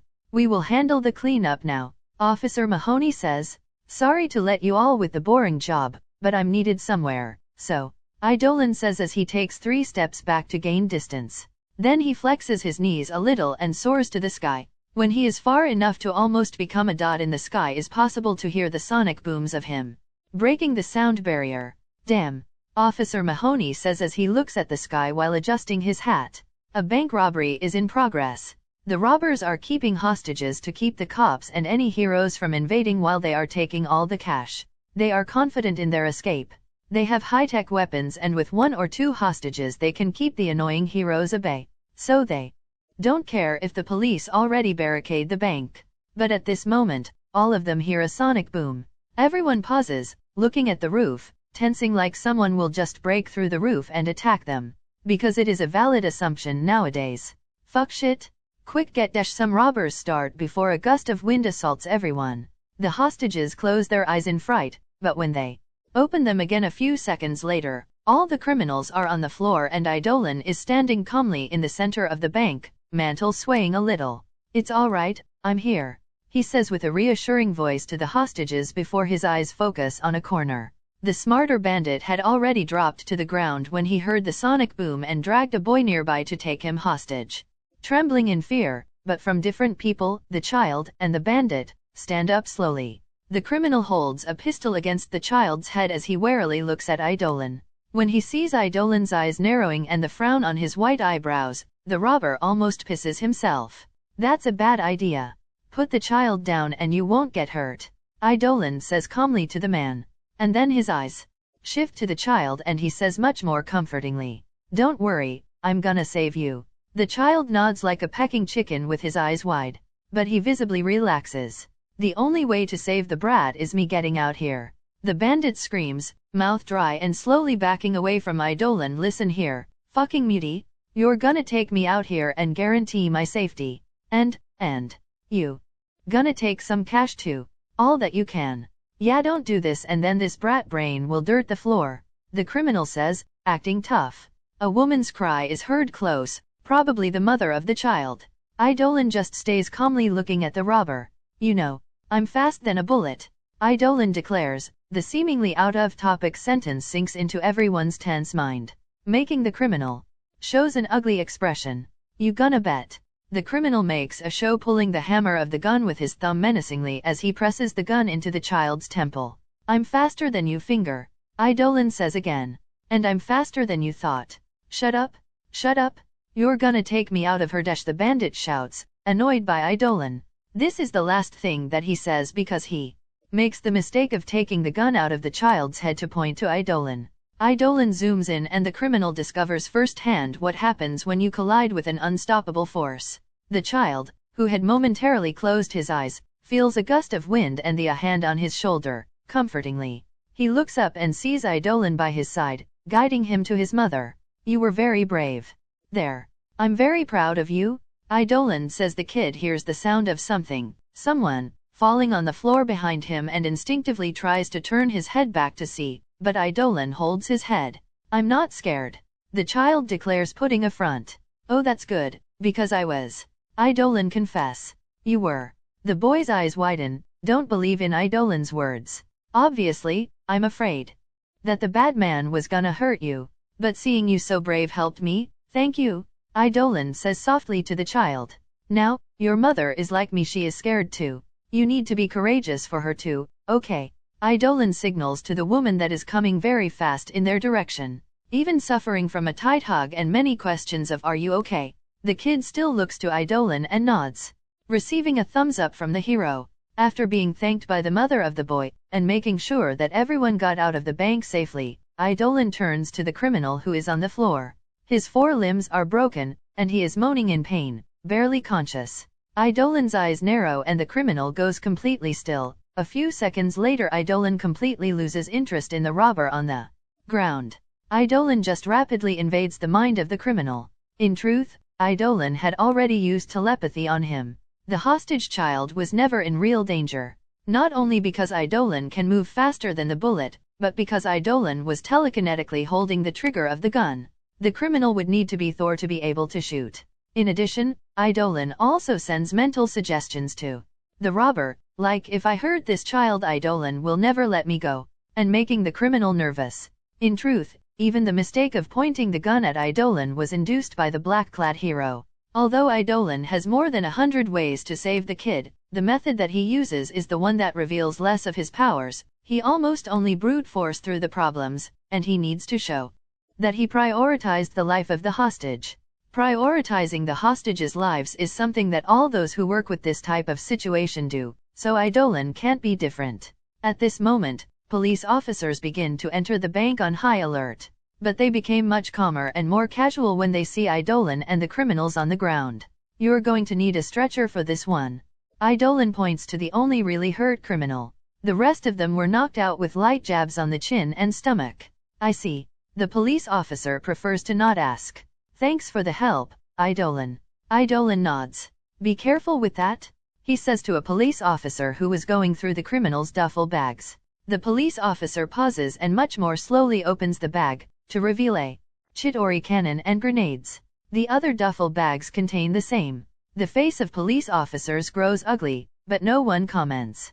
This is becoming very common. If everything is good now, I'm going? Idolin declares, by the way, sorry in advance. You guys are gonna be busy for a while. Idolin says to the cops' confusion. The police officer who was overseeing the cleanup turns to ask what Idolin meant by that, but he no longer finds Idolin. How did he disappear without making any noise? He asks. Well, he is Idolin. Another policeman shrugs. After Idolin flies away from the bank, he descends to another part of the city. Without ceremony, he barges into a building. Screams and gunshots are heard from people nearby before everything goes silent. This is repeated several times in other buildings. Idolin, moving faster than a jet through the skyline of New York, invades the homes of criminals, their businesses that are a cover, hideouts, and even the docks received a visit from him. Someone can swear that saw a ship full of drugs launched into the stratosphere by Idolin. A portal is opened in front of the police department of New York and people start to fall out of the portal like trash. Then papers and computers too. Idolin just drop all the gang of robbers from the bank in the lap of the police. The whole process took less than an hour. Idolin invaded the robber's mind to get information about his gang. And then he found the boss, got evidence, documents, names of members, clients, and even from police officers who received bribes. An example is made that day. On the zoo the air is tense because a kid fell into the gorilla's place of confinement. And a male gorilla has the boy in his arms. Everything could go terribly wrong at any second. A gorilla is stronger than 20 adult humans. If the gorilla decides to hurt the boy, in a secluded part of the zoo, a zoo worker prepares his rifle. He has no choice but put the gorilla down. Hesitating for a second, the worker decides to put real bullets in the rifle. Tranquilizers take a while to take effect, and if in those few seconds the gorilla becomes aggressive, the consequences will be dire. Waiting the life of the boy and the gorilla, the choice is obvious. Aiming, and holding his breath, the clerk pulls the trigger. Bang, but the unexpected happens. Idolin intercepts the bullet, making the crowd gasp. The gunshot sound startled the gorilla, but one look from Idolin prevents him from making any sudden moves. Then an amazing scene takes place. Idolin extends his arms and seems to say something, and the gorilla simply hands the boy over to Idolin. Idolin has used Anivoice, a power that not only allows the user to communicate with animals but also to connect with them. A swish sound then echoes and the gorilla is put to sleep with a tranquilizer. Idolin lets it happen this time. Zoo workers then approach, and Idolin hands the boy over to one of them, while the other workers go to move the gorilla to a more comfortable place. In his last vestiges of conscience, the gorilla looks up to the human clad in black. You saved me. Why? Harambe asks weakly, holding on to stay awake. Monkey. Idolin replies with eyes containing infinite gentleness. Zeta Space Station, Hector POV. The station has almost everything that I would want. And what you don't have, I can do. Because it came from Gatcha, the Zeta Station is totally self-sufficient in energy. I'm sitting in front of many screens and using only my UMF suit. This thing is very comfortable and breathable. Like a sci-fi pajama. The girls are at the spa. I hope they can bond a little. They won't have many opportunities in the future as Shago and Helena will be moving out soon. A little reward to them and to me too. A man needs some time alone, you know? I'm living only with women, and as a man is inevitable that I want to look cool, and is mentally tiring to always police myself. Ugh, I need a male company. A bro. How do harem MCs do this? There are things that a man is only comfortable doing with a male friend. That MCs that has only their harem around is bullshit. No man can live like that. Well, only if the man really treats the women like his property. In this case, convivence must be easy. Some people of my age would be very drunk and having sex in a Friday night like today, but I can bet that I'm the only 16-year-old in a space station planning history change events with an alien cat in my lap. Cathal, who appears to be fiercely fighting against my hand that is caressing his belly. What? I need those samples to know better about your biology. Don't be mad, I say to my alien cat. Although Cathal, who looks like a normal cat and acts like a normal cat, he is not a normal cat. It should be obvious. But it's easy to forget that sometimes. Helena had reported to me that the poison I had prepared was not very effective against Amora. Which shouldn't be the case. That poison attacks the person's nervous system, paralyzing it. It causes a lot of pain, and even Luke Cage should find it difficult to keep himself from passing out. But Amora just felt discomfort. She is weaker, physically, than Luke Cage, but she is not human. Just because someone's outer appearance looks human does not mean that their biology is really close to humans. Maybe Asgardians have a special organ that filters and purifies toxins. Like a super kidney. I also never thoughtfully stopped to study my own physiology. Has it changed much? I'm still not 100% sure of how the assimilation process works, the benefits, downsides, and risks. There's just too little experimenting. If I assimilate two characters with a 200 IQ, will I gain a 400 IQ? I do not think so. The same principle may apply to people who have strengths from similar sources. Like, if I assimilate Captain America and Winter Soldier, I don't think that I will have the strength of two super soldiers. I don't think that is simply 1 + 1 2. I suspect if I assimilate Spider-Man and then I assimilate another Spider-Man, with a similar power set, my strength will not double. It will increase for sure, but it won't double exactly. And I will gain the extra powers that only one of these Spider-Man have. Like Miles' bioelectricity shock. I assimilated Bruce Wayne, Jace, and Light Yagami. All of them are genius with more than 200 IQ. But there are different types of intelligence and different specializations. Assimilating a new character that is similar to someone I have already assimilated will have the benefit of covering some weaknesses or overcoming some limitations. But I feel the gain of overall stats will be reduced. Damn, 5 genius and I will have 1000 IQ? Is this even possible with me only assimilating human minds? If I gain Brainiac card, maybe there will be a huge increase in intelligence. But there's a limit to humans. I'm strong now, so maybe I won't have a big gain from normal people. So it's better to summon these. I really need to test my limits. I can do this now that I have a base like the space station. I will do it later. Tonight is the night of the Gatcha. But before the Gatcha, I have some things to do and finish. Is a thing that my father taught me. Reward yourself only after your work is done. Right now I'm multitasking. The many screens in front of me show 3 different things. News around the world, the progress of my many experiments and projects in development, and footage of the invasion. I didn't have time, with me acting as a hero and studying the database that I borrowed from s.h.i.e.l.d, but I wanted to see the invasion again. See my actions, analyze my mistakes and see how to improve. The basic thing that any professional should do. Honestly, I don't think I made too many mistakes. Maybe I took too long talking to Captain America at first. But it was something necessary to prevent any future problems. But this gave enough time for the enemies put the mind control spell on Thor. Maybe I could have solved Thor's mind control in other ways too. But overall I'm good. I will give myself an A+, with S being the highest score. But, ugh. Seeing the Hulk making a thunderclap destroying all the windows of a building, I facepalm. I had already noticed when I met the X-Men, but people here have zero notion of keeping the damage to the surrounding at a minimum.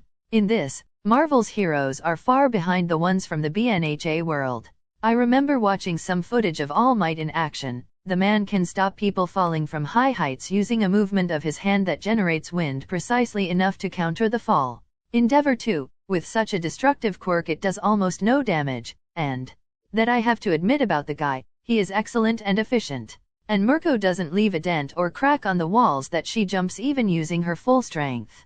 Fair enough, the BNHA world has more than a century of honing its hero skills.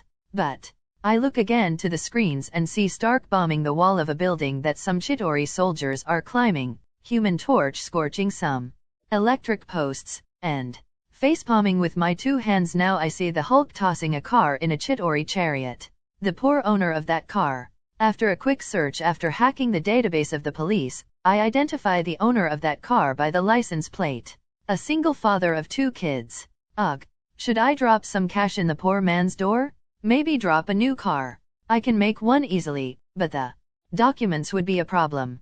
And I can't help everybody. Yet, I mean, Stark raised a fund to help people, but I don't think it will be enough. As a side note, Stark trademarked all heroes, including me. He is selling merch of us. I would be angry, but Stark is not a greedy person. One of his qualities. So, 50% of the selling profit is to help the victims of the invasion and the other 50% is for us. Well, there are already people profiting with our names, so Stark going ahead to take control is a good thing. And he declared publicly that will give to us when we want. The problem is that I will not reveal my identity for now, so I will need a proxy. But I'm not in a hurry. I will go tell him later that he can use 100% of my profit to help the people that lost things. Seriously. Insurance companies are not helping the people. Bloodsuckers bastards.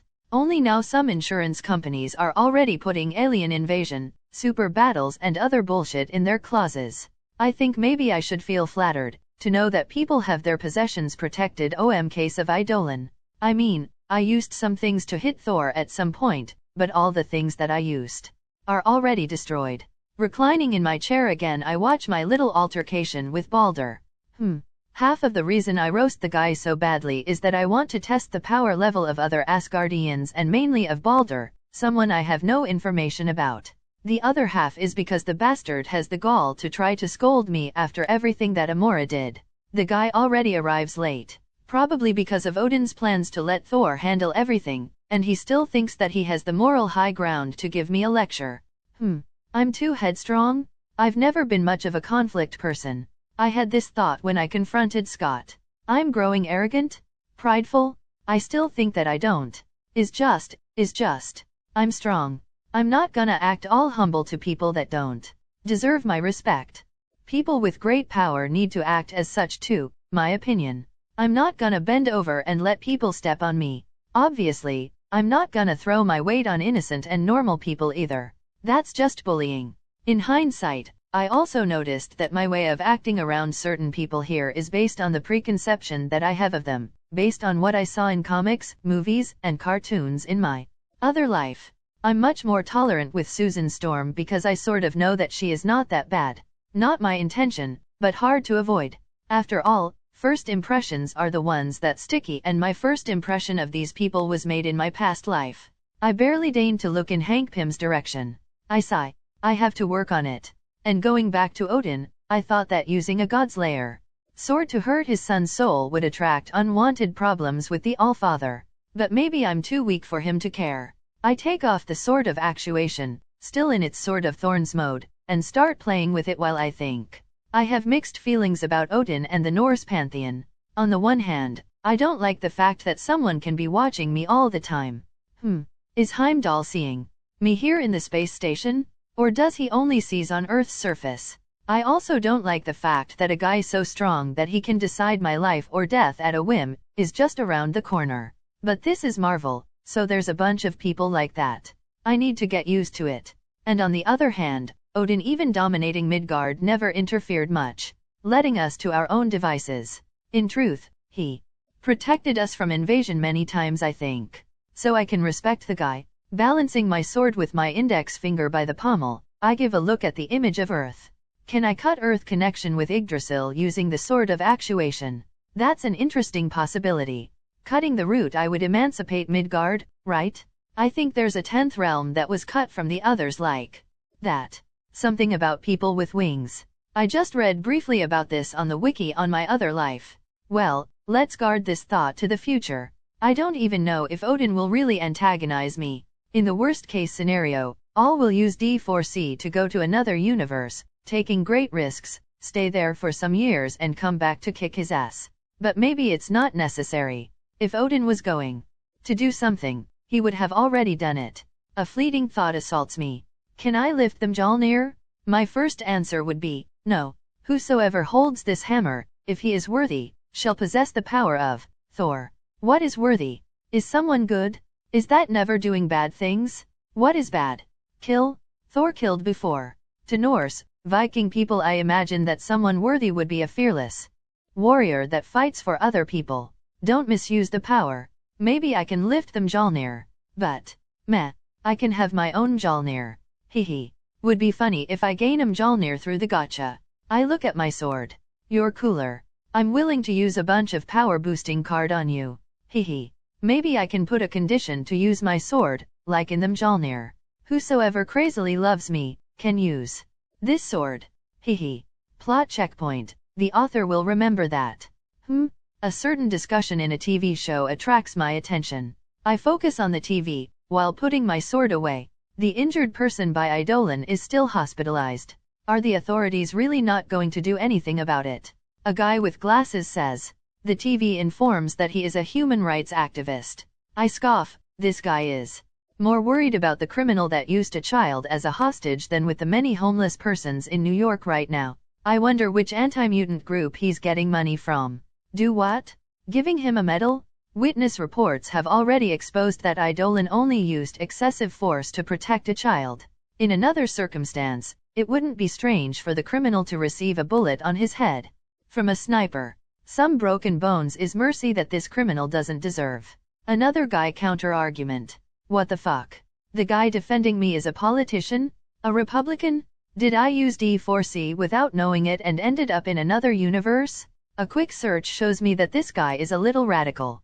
He assiduously advocates the death penalty, more hard punishments, the dispatch of American troops on Iraq, is against foreigners like Latins. You know, that type of guy. And this guy is defending my actions? There's really every type of person out there, huh? He used excessive force. With his powers, it is possible to subjugate anyone in a harmless way. The activist says, it's true, I did what I did to set an example. You're not him? You don't know how is to have someone's life in your hands? Guys like you that talk too much and never act have no right to butt in on how real men defend our people. The politician shouts back. This is more of a personal thing between them. I'm just the topic. And honestly, they are discussing the little thing that I realized about myself and what I like to call Eidolon's dichotomy. It's simple, I didn't decide what the one for all users called my hero path. I've noticed that when dealing with strangers my personality is a little distant, cold, and even intimidating. A useful thing to deal with criminals. Very Batman. But to do what I need to do, inspire people, I need my hero persona to be like Superman or All Might. Is it too greedy of me to try to be Superman and Batman at the same time? Treat civilians and heroes nice. And be intimidating to villains and criminals? Someone that can inspire people to be their better versions of themselves while at the same time intimidating the criminals to don't do anything. In my understanding, the perfect hero. All this because the invasion happened abruptly. I didn't have time to plan my future hero actions. I still plan to create a street-level anti-hero persona, by the way. Like Red Hood. Well, people are stupid but they aren't blind. The thing of me breaking the criminal bones is even well received among the public. People like the old cowboy justice. And they like to know that someone has their back. I already gave many examples that I am a pretty chill guy. I never used excessive force. Andy appeared only when lives were at risk. The fact that I went out of my way to destroy a whole gang just because someone took a child hostage sends a message about my bottom line. I even heard criminals commenting that it has become taboo to threaten innocent people. And many of the criminal activities are turning to smuggling and other examples that don't put people at immediate risk. This whole hero business, and even the whole meta-acceptance thing is just the first step to a great plan. Unify the world. Humanity has so much potential, but here we are, fighting each other. There are empires in the universe that span entire solar systems, and we still discriminate people by skin tone? We are such a backwater place. We can cheat our way to the top. We have powerful and smart people that can advance humanity in millennia in just 1 decade. But politics and private interest get in the way. I still haven't decided if I will go full God Emperor of mankind. But I will push forward advancement to at least colonize this solar system and solve famine. Eidolon isn't just going to make the general public accept meta.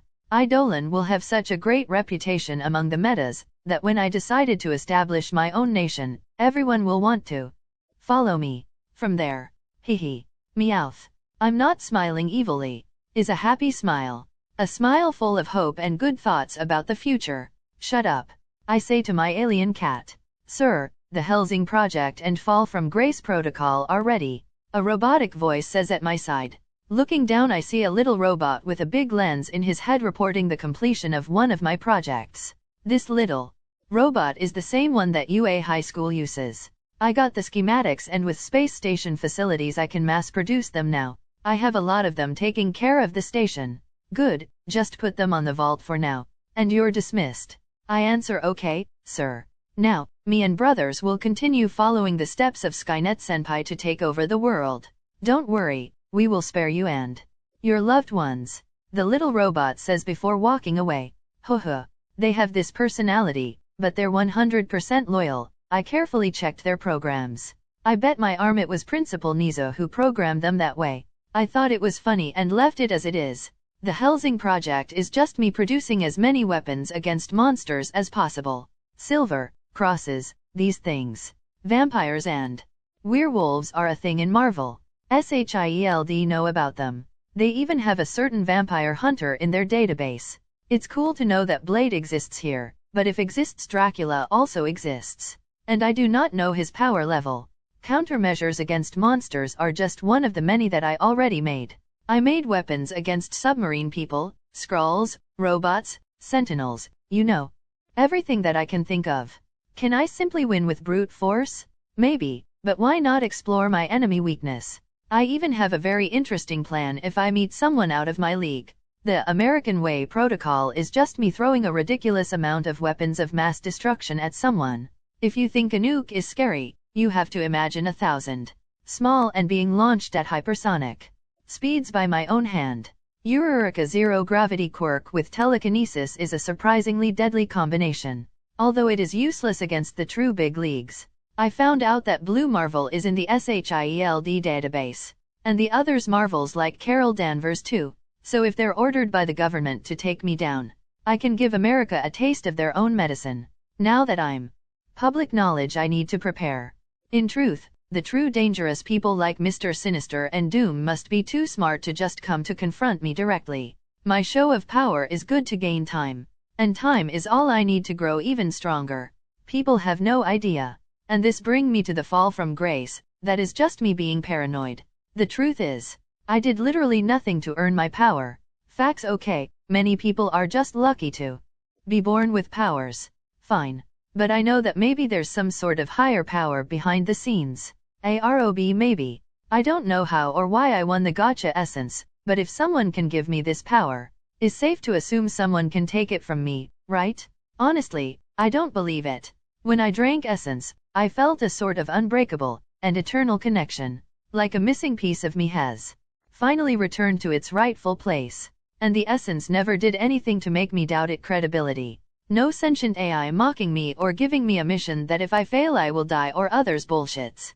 But it's better to be safe than sorry. So the fall from grace is just me preparing a special bunker where I will put money, materials, technology, knowledge, and even some serums to me. In the case of me someday find myself powerless.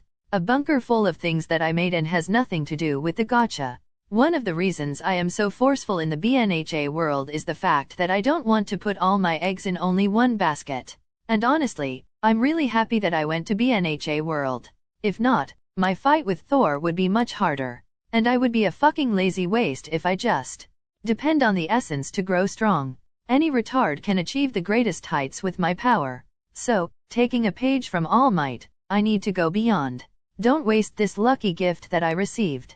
Since I can't slack off, in the near future I will actively search for people to copy their powers. Like Joshua Fowley, the Elixir, Omega level biokinesis. A pity that apparently he still hasn't woken up. His power. SHIELD database also has some interesting things too. Like Project EXODUS, PEGASUS, TAHITI, and GOLIATH. Fury even has photos of Howard Stark's work, including the Stark Expo blueprint, which is actually what Howard researched about the element that makes arc reactor works possible. Fury, Fury, Fury. I almost feel bad that I'm going to have to slap your bald head. You are too good to me. But I can't blame the guy, he's just not prepared. Like Ross. Tisk, tisk. Hehe. Did he really think I stopped storing all of Chidori tech because I'm afraid? Pfft. First of all, this is Marvel. It's just as likely that while everyone else was busy fighting to save the world, some bastard should have been there collecting alien tech. It's impossible for me to keep everything safe and make sure nothing falls into the wrong hands, so I just shifted the blame. Like I predicted, alien weaponry began to appear at the batch in the streets. Something similar is happening in DC, a gang in Metropolis with apocalypse weaponry. If I had publicly hoarded everything to myself, people would look at me with suspicion when alien weaponry appears in the hands of criminals, thinking I have some criminal underworld connection. Damn, Jonas Jameson came up with a wacky theory that I'm the one arming the criminals with alien tech, just to make the police dependent on me to gain fame and glory for world domination. But the video I recorded and released as anonymous shifted the blame to Ross. If the military had let Eidolon take care of the alien tech, none of this would have happened. Hoho, and the other reason I let General Ross take the rest of Chitauri technology. It's because obviously, I filled the rest with trackers. Duh. In the last few days, I followed the movements of the shipments of alien weapons. Some went to well-known military installations, some to private property, and some to nothing. Places where the map shows that there is nothing. Huh. I bet that there's some secret clandestine research facility in these places. With luck, I can find the labs of Trask and Sublime. I found the bastard. He works with a group of researchers from the military. A geneticist, huh? The bastard has John Sublime as his name, works closely with Trask, and is almost a ghost to normal people. I only found him because of SHIELD. Now I just need to finish him off carefully so he doesn't escape. Will be a pain in the ass if he escapes and decide to lay low. I have no means to track him if this happens. Finally, I say out loud while stretching. Now it's where the fun begins. I put my projects forward and planned my next moves. Now, let's have some fun growing stronger. I've only had 2 gotcha moments so far. And coming to think of it, it's amazing that I could have fought Thor with only 2 months of coming into this world. But this is more because of all the powers and growth I had in the world of BNHA. It was really the right decision to have used that travel ticket. Damn, without going to BNHA I couldn't even fly. But I think it would still be possible to win because my win condition was the sword of actuation. But I think the fight would bring too much destruction for me to create the opportunity to use the sword. According to what I know of Gatcha, the power levels of he cards would increase with time. So the fact that I only have the Gatcha for 2 months means maybe that the cards that will come will be below my power level now since I increased my power on my own. Starkiller is the strongest card I received. So I'm not hopeful of winning Kryptonians or other bullshit characters. What I really want is a character from universes that can use magic, ki or other power systems that you can train. Weak people with great potential, like Kid Goku. And maybe smart people. The fact that I won Batman means that Gatcha considers the power level of the character on his own, without external aids. I mean, I could have won Batman with the Hellbat armor. So is it possible to gain Rick Sanchez or Da Vinci from Fate? Maybe. In terms of magic, I'd be happy with anyone. It would be interesting to win an Ice Guy MC with great potential. I'm not asking for an Anos Voldigoat, but maybe Rimura from the beginning of the story is possible. Would be nice to gain some interesting CYOAs. 2. I remember in my other life reading about some nice perks like Special Snowflake or Temporal Ghost. Special Snowflake prevents the user from having their powers copied, suppressed, or the person from even being cloned. And Temporal Ghosts stop people from seeing the user's past or future. Damn, I'm drooling only from thinking about these things. Having these protections is much better than gaining power for now. Wait. Hector, stop thinking about what you want to gain. Don't you know the main rule about Gatcha? It never comes what you want. Well, anything is good. Let's see.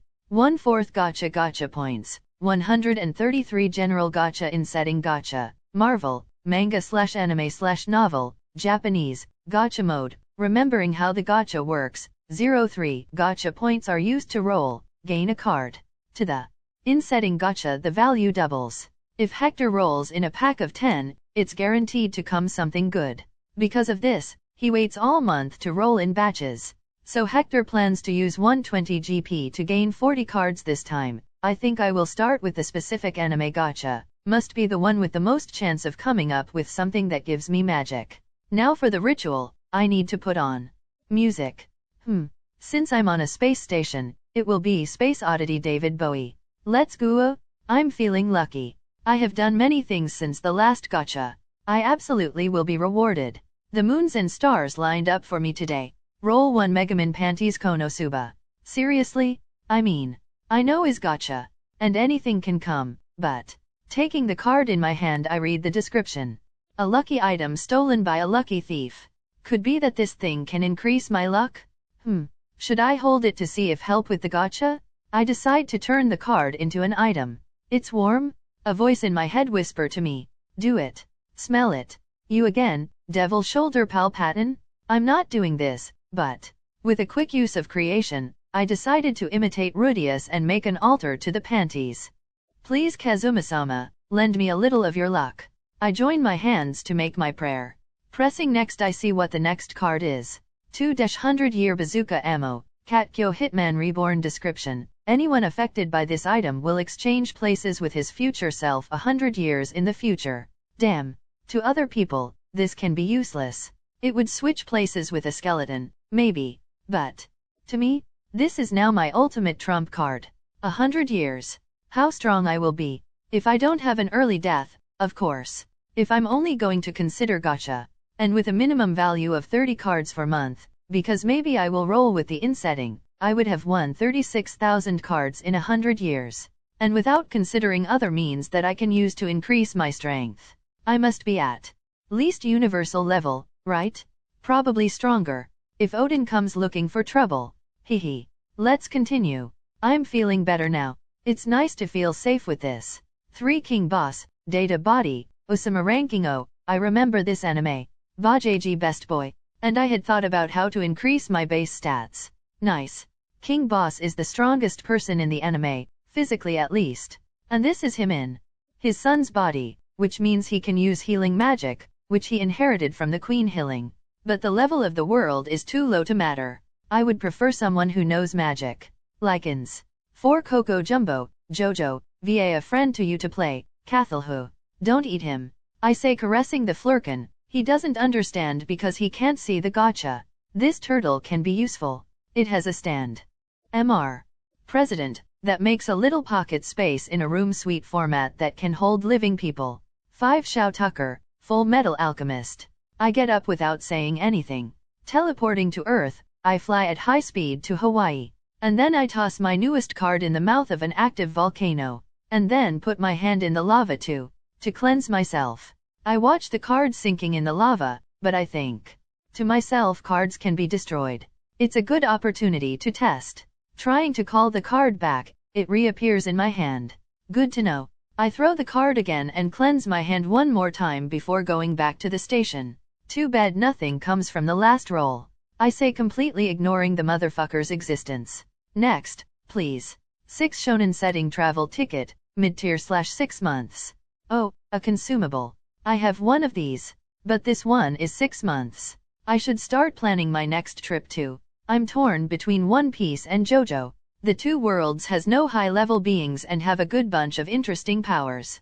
One Piece is self-explanatory, although the devil fruit's weakness is a problem. And JoJo, I tested it with Isabella trying to give her D4C, but I can't transfer the stand, only the power of the stand. That is, it is possible to copy only the special abilities of the stands. As my time is limited, I would have to carefully choose the moment of the timeline to go there. The best moment would be in Part 4. Because before the Part 4 the powers of the stands are very simple. Everyone is together in only one city. Jotaro is there. The power of Crazy Diamond, the Hand, Killer Queen, and Star Platinum would be a nice addition to my collection. Well, let's stop thinking about that for now. 7 Erwin Smith, Shinjiki no Kyojin. Interesting. Although Erwin is just a normal human, he is very smart and has excellent leadership skills. I can give him powers, so is never a problem to me if someone has a normal power level. I can use him. Plans already started forming in my head. 8 Package, Kojiki Odin, One Piece nice. Dual sword wielder, compliments with Star Killer style. And is a package. And this guy knows how to use the advanced form of House Hoku no Haki, the only thing that I'm having difficulty with in my Haki training. Talking about dual style. I didn't use it much against Thor. Funny enough, my battle style remembers my playstyle in Skyrim. In my other life, a sword in a hand and magic powers, and the other. Well, I don't need to limit myself like that. Making another arm sprout from my shoulder, the nanobots from my suit adapt and cover my new arm. I really have to be more creative and not limit myself to an already existing style of fighting. I'm wasting potential here. I can make extra limbs and more. My fight style can be very crazy. I'm walking on the path of becoming an eldritch monstrosity? 9 all-seeing eyes of God, Kekai Sensen Oho, that's quite good. Don't give me any offensive ability and I need to test how much I can see with it, but this is a good thing.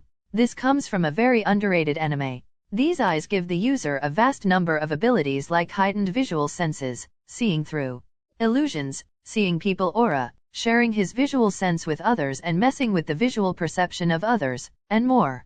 This together with the passive ability of sort of actuation that allows me to be more sensitive to the astral world can cover better my weakness to these exoteric things. And the weakness is that the influx of information is too much for a normal human to handle.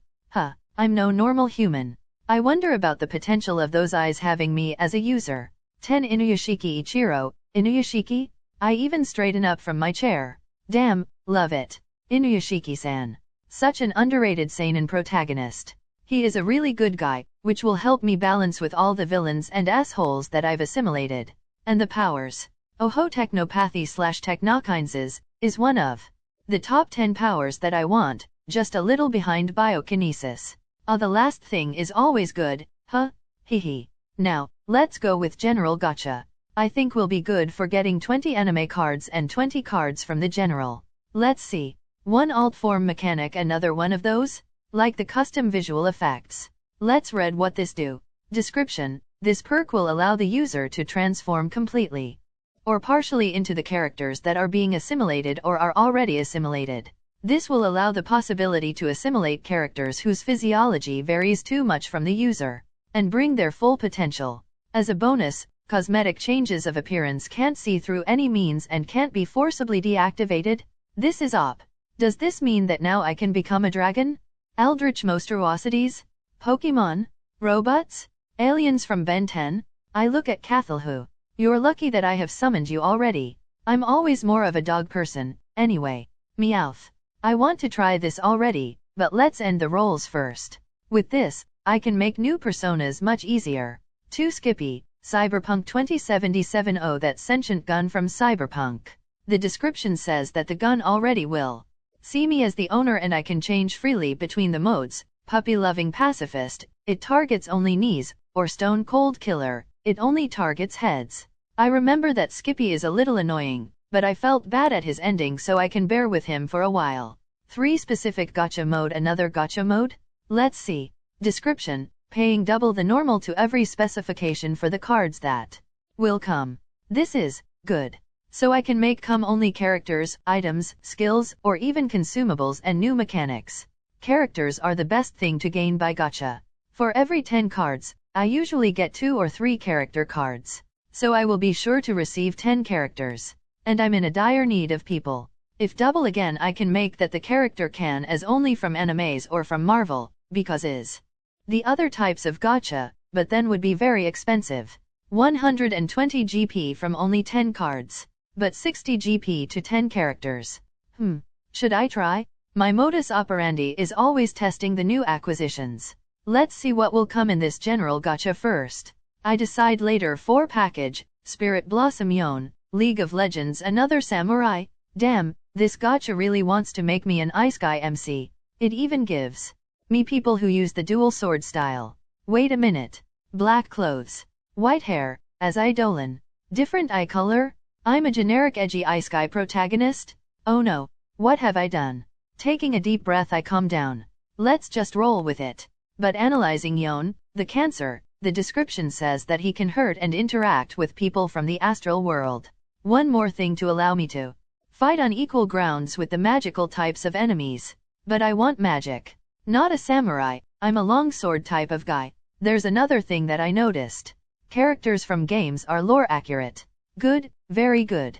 Games like Mortal Kombat have gods taking a beating to a policewoman. So is good to know that if I gain Shao Kahn, or Lion's Soul, or Akuma, they will not be balanced to make things fair. 5 HF Murasama, VT7 High Frequency Blade, Metal Gear Rising, Revengeance. I was wrong. I would like to apologize. I have always loved katanas and samurais. Ha ha ha. Now I can be the true Brazilian samurai. A dream is coming true. I wipe a tear from my eye. Let's end this gacha already. To me to play, test the high-frequency sword gun. 6 Black Blood, Soul Eater. Is this good?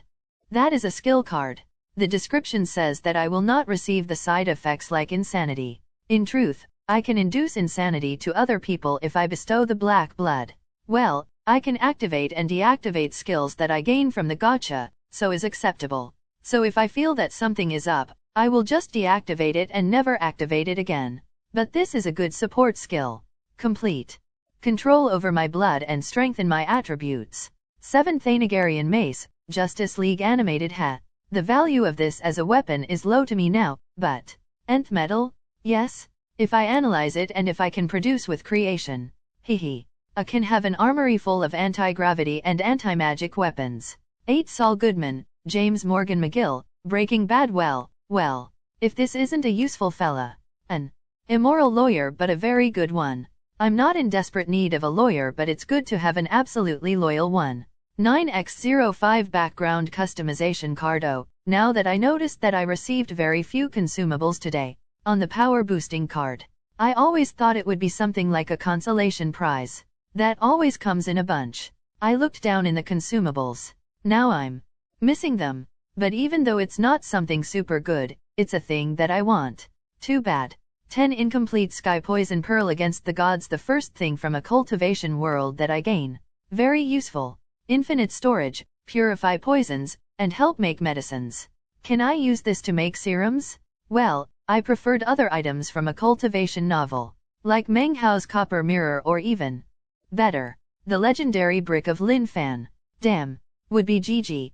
Just give the universe on my hands already. It's nice to know that I can gain MCS cheats. Maybe I can even gain a system. But now I need to decide. I continue and use Gacha 2 more times, anime and general. Or I use the new mode and gain 10 characters. I have gained 7 characters. Ignoring the bastard, Shao Tucker, I have 6 characters that I can summon or assimilate. Erwin and Saul are useless to me to assimilate. King Boss, Odin, Yon, and Inuyashiki are good cards to assimilate. But I am not super happy with them, with the exception of Inuyashiki. Analyzing the probability so far, I should get about 6 character cards if I use general and anime gacha. Characters are the best thing to gain in the gacha. Facts, if is a package is even better. Huff, let's test the new mode. I decide. And specify to come characters this time. The downside is that this will take every chance of me getting travel tickets or power boosting cards and new mechanics this month. But it's okay. Let's try this. Selecting the new mode. Buying in a batch with 10. Oh, characters in a batch of 10 have a 100% chance of getting at least one package? Nice. Let's go. 1 Rob Lucci, One Piece. Another One Piece character. A good person to become a bodyguard. He is very loyal and can do dirty jobs. Assimilating him is not a good idea. The only thing I want from him is Rokushiki, but it can be learned. Now that I noticed, I already gained 2 main villains of One Piece arcs. It would be nice to gain Enel too. He is one of the reasons that I am planning to go to the One Piece world. 2 package, Helltaker Pft. I remember that I asked for the Doomslayer, not the Doomlayer.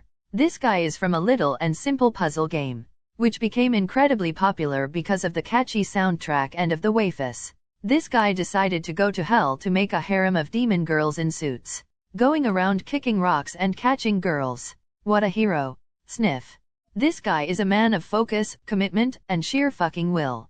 He doesn't seem to be very helpful because he's just a normal human, but in the description of the card it says that he has high amounts of willpower and tolerance to pain. And he has resistance to demonic things. And he is capable of charming demons and devils. And I will learn how to make excellent pancakes and coffee. I will probably end the assimilation process in 2 days anyway, so I have no problem in assimilating him. And as a package, I have gained a huge amount of white suits and indestructible sunglass. What? I can have the soundtrack too? Other people will hear too? Wow. Now I want Giorno Giovanna just because of this. Fuck Gold Experience Requiem. 3 Yuan Liebert monster. Okay. That's a dangerous man. One of the greatest antagonists of seinen manga. The nihilist psychopath himself. I'm not assimilating him, but I think I just found who will take care of my criminal activities. 4 Dark Danny. Danny Phantom, haha. That is one of my favorite cartoons. And Dark Danny is the most powerful character on his verse, so very good. This makes me think of other cartoon characters. They're so underrated. I always focus on animes or comics, but there are good cartoon characters too. Shago is an example. Would be nice to gain the Omnitrix powers from Generator Rex, Avatar, He-Man. 5 Yuaki Rito. To love are meh. Not everything can be good. But the description says that he has a pure and gentle soul and great luck. So is a useful card. And this guy is an overall nice person, so he will be good to counterbalance my villainous assimilations, like with Inuyashiki. I'm okay with him. 6 Luther Strode. Image Comics. Never heard of this guy. Let's see. What a fuck. Watalo bullshit. This guy is a self-made Captain America. No, even more bullshit than someone using a super soldier serum. This guy is a true peak human. Seriously, using a method of training he like bringing body, mind, and spirit in alignment and then push them toward the peak or some bullshit method. And his DNA shows that he is 100% human, with no alteration. He is just better. His power level must be a little above Spider-Man. He is immune to any ailments, diseases, or imperfections, and he is ageless. What bullshit. This guy must be assimilated. Even if he will not make me stronger, he will be a good start to getting rid of my mortality. Not that he is a god per se, but he appears to be the closest that a human can come from a god without becoming something else. 7 Uvijin Hunter x Hunter. Oh, this I like. Nen is nice. One of my favorite power systems and can be a good addition to my power. But should I assimilate him? Or make him teach me Nen? There's a brute way to awaken, right? Sincerely, I thought I would gain someone like Kuroro Lucifer from HXH. I will think about it later. 8 Edna Mode. The Incredibles, haha. Is not overly necessary, but maybe it will be good to have her around her. Or have her talents. The Incredibles is a good place to visit. I mean, there's nothing there that I want too much. But I have one movie travel ticket, and in The Incredibles there are powers that, albeit not overly strong, are risk-free, and syndrome technology. Besides, there's no one to threaten me there, so I can use the time to assimilate the cards taught I gained today. Using travel tickets to assimilate faster is a good method, a little costly though. I will think about it later too. 9 Beast Boy. Teen Titans, another someone that is not super useful, but is good to have his powers. But I would rather win Starfire or Raven of the Teen Titans. Too bad. But now that I think about it, I would be in a dilemma. If I gain Raven, should I assimilate or summon her? Ugh. Such a hard choice. Better not fret over this. Now let's see my last card. The 10th ones are always good. 10 Homelander. The boys. Are you trying to tell me something, Gatcha?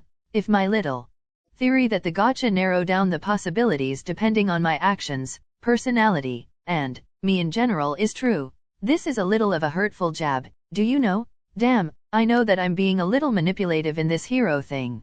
But I'm not that bad, am I? Well, nothing to gain arguing with my non-sentient power. Homelander. One of the weakest Superman ripoffs of fiction, but he has an interesting power set. Will increase my overall strength. And it's a good start because I know that I can gain other Superman's ripoffs. There's a lot. But the thing is, this guy is not the most mentally stable. I don't have developed a god complex after assimilating Light Yagami, so I think it's safe to assimilate him. I sigh. I have not gained anyone who gives me knowledge in magic. I mean, King Boss and Data Body give me mana. But I already have the potential to magic because of Loki. But I have almost zero knowledge. And I don't want to ask the Ancient One for help. TCH. One more month without magic. It's okay, it's okay. I gained people like Yon that can deal with bullshit like souls and spirits. And the all-seeing eyes of God can patch this weakness too, maybe. Now I have ended the Gatcha.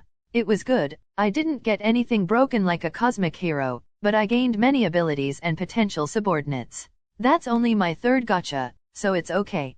Now I need to decide who assimilates now, who to summon, and who to let on standby. First, let's try the items and skills. Hello there people. I hope you enjoyed and were surprised by the Gatcha. First of all, I didn't ignore any of your suggestions. It's all saved.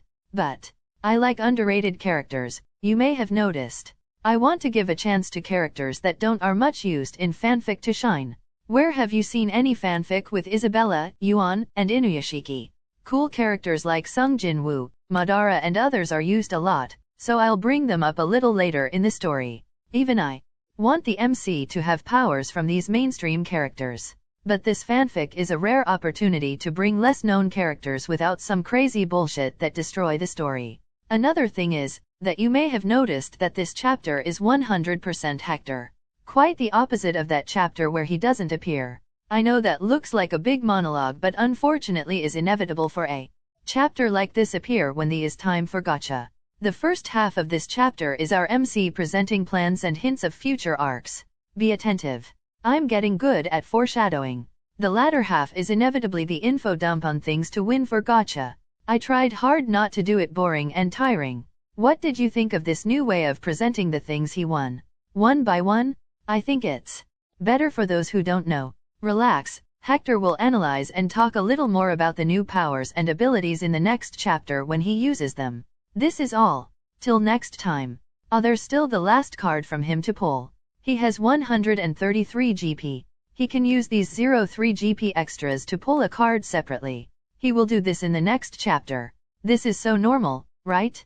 You can't just resist pulling a Gatcha. Spoiler of the card, standing Hirii, I realize till next time. He's the devil. You know, he is smarter than you, he is luckier than you. Whatever you think is supposed to happen, I'm telling you, the exact reverse opposite of that is gonna happen, okay? Jesse Pinkman. Third person POV little flashback 4 days after the invasion, a good man, a good father, and husband. Alexander Bellucci is everything and more. Hector held back a scoff hearing the word of the one conducting the funeral of his uncle. Kill a man and still send him flowers. Hector muses to himself as he keeps a sad face at the funeral of the man who is still being held in a dark room on the Infinity Castle. Are you okay, Hector? Christine Palmer asks from the side. She is following him. Publicly, Hector doesn't have anyone close to him in New York other than Christine and Isabella. I don't know. Hector speaks with a trembling voice, first my parents and now my uncle. I'm even asking myself if I'm cursed. Hector looks at his hands before bringing them to his face, hiding his sad expression. No, don't think like that. All of this is a series of unfortunate events, the invasion in special, none of this is your fault. Christine hugs Hector by his shoulder and brings him close. Their exchange is also heard by some people nearby. These people can't help but shake their heads and sympathize with the youngster. He's only 16 years old and already lost so much. Uncle Alex had called me the day before the invasion to tell me that he wanted to teach me all the in and outs of the hospital. Hector speaks weakly. Who would have thought it would be our last conversation? He speaks in a heart-aching voice. It's okay, Hector. Christine doesn't know what to do other than soothingly caressing Hector's shoulder. After the end of the ceremony, Hector goes to give his condolences to the direct family of Alexander. Alexander has a somewhat beautiful wife and 2 children, a man in his middle 20s and a girl of Hector's age. Hector investigated, the girl is not Alexander's daughter. The couple cheats on each other constantly. Observing the fake tears of the wife, Hector gives his condolences and says goodbye. These people are not his family. On the next day after the funeral, Hector finds himself in a meeting with the administrative group of the hospitals. He's not talking anything, just observing. And the people here are ignoring him most of the time. After the usual bootlicking in the beginning, no one believes that Hector knows anything about business. A fair assumption, Hector thinks, as he studies the numbers. Not surprised for certain things not adding up. There's embezzlement, obviously. Alexander is the one that made it easy, but he had help. He has accomplices. Gentleman, Hector begins, interrupting a discussion about expanding an area of the hospital to increase the number of beds for emergencies. Now that big disasters can happen at any time, is something worth discussing. I want you all to do 2 things. Hector. Continue, his voice calm. The first thing is to give a big discount to all the people who were brought to the hospital because of the incident. And when I say big discount, I mean cut our profits to 0. Hector finishes to voices of protest. He let them talk for a while without changing expression before interrupting again. Gentlemen, what era are we currently living in? Everyone looks a little perplexed by the out-of-context question. Is the age of heroes, if none of you has noticed. The age where goodness is praised and exalted. We will follow the example first, it will bring long-term benefits. And it's not like we are in the red. Hector finishes. When the rest of the people start to discuss PR moves, Hector interrupts again. There's no need to make a fuss over it either. He attracts everyone's attention again. Just do it and be discreet. Someone will do the PR for us. We'll look even more authentic. They understand. It's easy for someone just posts a comment about how the hospital didn't charge anything for treatment. With the healthcare of America, it won't be long before this act of generosity is noticed by the public. Now, the second thing. Hector lifts a sheet of paper from the top with 2 fingers. I have here the proof that some of you guys are stealing from the hospitals. Hector says to everyone's shock. I already know who. Hector says to gulps of the people there. I will give you a chance to solve this without further conflict. The people who participated in this scheme have this week to come to me to confess. You will give back the money, and I will accept your letter of resignation. No legal repercussions. Hector's eyes grow cold. Fail to do this, I will have to be a little more forceful. Your names will be smeared. And I will see to it that none of you will be employed anywhere in this country. Hector doesn't elaborate further. He gets up and leaves the room without looking at the executive board. This move is good. Because the people don't know how much Hector knows. Maybe someone that escaped Hector's clutches will give himself. Lawyer Darrow POV. Well, life is full of unexpected twists. Who knew Hector would have any business acumen? Some of the executives contacted me to find out whether or not Hector is bluffing. And as Hector instructed me, I told them that he actually had solid proof that he acquired with his dear uncle Alexander. Only I know that the two of them never care for each other. But Hector is selling the image that they are very close and all the proof was acquired by Alexander. So, to everyone, Alexander has planned to backstab everyone, but unfortunately, he died before moving on with his actions. Now Hector is the one with the evidence and he has no dirt to be used against him. He can't be blackmailed or persuaded. Sitting in front of Hector's desk, I'm ignored while he types something on the computer and checks some documents. I notice him smirking when he looks at the contract with Frost Pharmaceuticals. Finding the silence uncomfortable, I decided to start a conversation. Good plan. I'm surprised you actually got evidence in such a short time. I say, and he just nods without even looking at me. Aren't you worried that if Alexander shows up, he will be able to deny everything? I continue. They never found Alexander's body, only an arm and a little pool of blood. While the odds are slim, it's not zero. Maybe he is only missing, like thousands of other people. You can rest easy. Hector says calmly and nonchalantly, he will never appear again. He says and finally gives me a look. I feel a shiver in my body. How is he so sure? Did he have anything to do with Alexander's apparent death? No, it's not possible. And then a thought appears in my mind. Did Hector get in touch with the criminal boss Alexander did business with? Did the criminal boss conclude that Hector would be a more easily manipulated partner and cut relations with Alexander?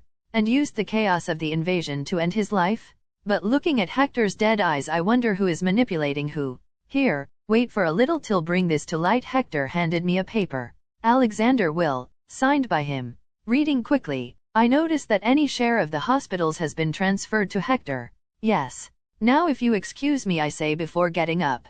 This child is a fucking psychopath. How his mother, that is a good woman to the point of being considered naive, raised this monster. Third person P.O.V. Hector is walking around the hospital to familiarize himself with it.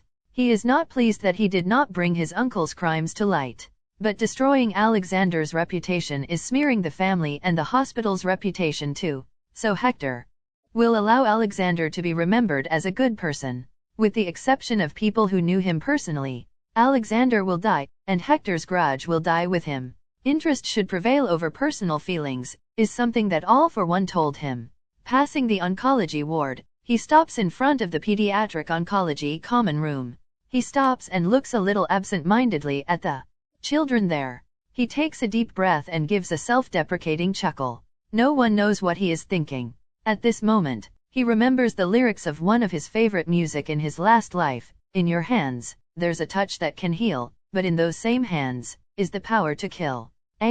Music Man or a monster from Sam Tin Ness. A good music that I think combines very well with the MC. Morality. You guys can consider this one of his themes. Hehe. Found you. Hector hears Christine Palmer's voice beside him. And Chris, lovely as always. Hector greets her with a smile. She smiles at him too. Be careful, boss, I can sue you for sexual harassment, she says, joking. But also as a lesson. To her, Hector is a normal teenage boy with too much on his shoulders. She is worried that he would do something that he will deeply regret. Hector raises his hands in surrender in a fake panic tone. Please don't cancel me. Cancel? She asks, confused. It's good that this expression is still not popular. Hector mutters before changing the subject. So, what brings you here? He asks. I just want to check on you, she says honestly. You're a good person, and Chris. Be careful to don't to be taken advantage of. Hector says before turning around again to look at the room with the kids. I'm the one that should be worried about you, she says with fake outrage before focusing on where Hector is looking. Her face became gloom. Anyone's mood would dampen seeing the situation that the children are in. And Chris, if you could save these children at the cost of great personal loss, you would do it? And I'm talking about great loss. Hector asks without taking his eyes off the children. Yes. Christine Palmer responds without hesitation. Without hesitation, as expected. Hector gives another self-deprecating chuckle. Christine looks at Hector confused till he explains. I will graduate early from high school, and go to college. I have planned to focus on genetics and seek a cure for incurable diseases. This was my dream. But this will take time and effort, Hector says. I see, she says, realizing that Hector was probably talking about choosing between being a rich businessman or focusing on medicine. His family legacy or his dream. Life is filled with hard choices, Hector. And Chris touches his shoulder. Is not fair that you have to decide so early. Do what you want. I will support you, she says. Hector looks at her and smiles. Thank you, that means a lot to me. Back to the present, third person POV, and gee, that's the spot right there, but harder, put more strength in that girl. Shago moans while lying down nude. Can you stop with that? Helena asks, exasperated, equally nude. Only the tower covers her bottom while she is lying on her stomach. You're making the woman uncomfortable. It's true, the masseuse is blushing heavily. She is accustomed to that. Shago replied nonchalantly. Isabella, Helena, and Shago are enjoying their weekend in the spa. As a fact, the Zeta space station has a spa, but there's no staff, so is currently unavailable to use. The resort spa that the three are currently at is an expensive one in Germany, usually used by rich and famous people. There are several facilities and services available.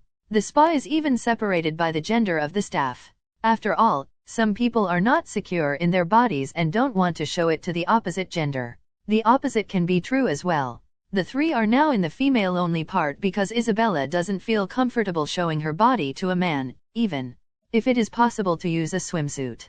The other two has similar thoughts. We should rent a sports car and go crazy on the Autobahn later. Shago speaks to the other two.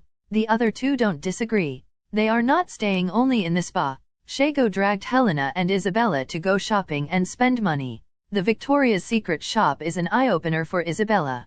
And Shago even visited an adult store to surprise that emotionless bastard. Let's see how he resists this, Shago had said, showing the see-through crotchless lingerie. And she even forced some things on Isabella too. A maid should use a garter belt. Now that Shago is finally free, she is going all out. Helena POV. Why does she need to make everything difficult? Watching the three masseuses leave the room to leave us alone, I decide to relax and ignore anything Shago might say or do. The bitch is starting to grow on me, but she can be obnoxious at times. She remembers me a little of certain people in my home universe. Like the fusion of Harley Quinn and Poison Ivy. If Hector has the opportunity to bring Harley Quinn here, I need to stop him at any cost. She and Shago can't meet, the universe will implode. From the pure chaotic energy. Remembering my home universe always leaves an unpleasant taste in the mouth. Not that I'm missing anyone there, I don't have many attachments, but I'm going to take a bath and go to the sauna. Shago interrupts my thoughts as she stands up, not caring about her nudity. I decide to go with her, Isabella following us. Still hell in a POV, so all my brothers made this hero team and everyone expect me to join. For a time I indulge them, but it grows boresome. So I've ditched them and obeyed the pull from the villain side. Shago shares with us her experiences. The three of us are sharing the sauna. Only us here. Isabella retrieved a black box that isolates the sound and blocks any listening device. I don't think it's necessary, but she follows Hector's instructions to the letter. And you, Bella? Or did you prefer Issa? Tell us about your life before coming here. Shago turns to the maid. Is not a nice story, Isabella says simply with her eyes closed. Enjoying the sauna? Oh, come on. Tell us. Oh, you have a surprisingly huge rack, Shago says before her eyes are drawn to Isabella's breasts. Yes, you can't say because of the clothes, but they're big. Covering her breasts, Isabella decides to humor Shago. I ran an orphanage. That's in truth was a farm to grow children like cattle to give to the demons that dominate the world that I live. She deadpanned. Okay. Why did Hector called her the neutral one again? She must have her circumstances then. Demons controlled her world? Slavery? Damn, that's dark. Damn, that's dark. Shago mirror my thoughts from 0 to 100 very fast. Well, I know that there's nothing to fear from you. I'm already an adult. Shago is great at making things even more awkward. And you? Tell us your story, she says turning to me. There's nothing to talk about. I say simply. Hey, is this because your universe was destroyed? At least you're alive, right? Go on, tell us how it happens. It helps to overcome trauma. I read in some place, she says. I doubt she's really worried about me. Just curious. There's nothing to talk about. I repeat myself, seeing her roll her eyes and go to rest the case. I for some reason decide to continue. Because I don't know how it happens. Huh. She and Isabella look at me confused. Huh. What? Do you think that I'm in the thick of the apocalypse? Fighting the end of times with my hero's companions? No, I was not, I say with my eyes hard and clenching my fist. I wasn't even qualified to fight whatever threat ended my universe. I didn't even know the universe was ending until it ended. In a moment I'm minding my own business and in another, I'm floating in a white void. Dead. And then I was taken by Hector's power. And then I'm here. I say raising my arms. This is it. There's no epic battle. No last stand. Just the powerless me, that has no right to change anything. I confess in my other world, everyone always thinks the Justice League will solve it or this is a problem to Superman. Well, they failed. And because of this, I like Hector's methods. He is trying to encompass everything. No blind spots. Giving nothing to chance. I just need to make sure that he doesn't go on a dark path. I talked about it with him, but he dissuaded my fears. Little flashback, I watch Hector leave the room where his uncles are.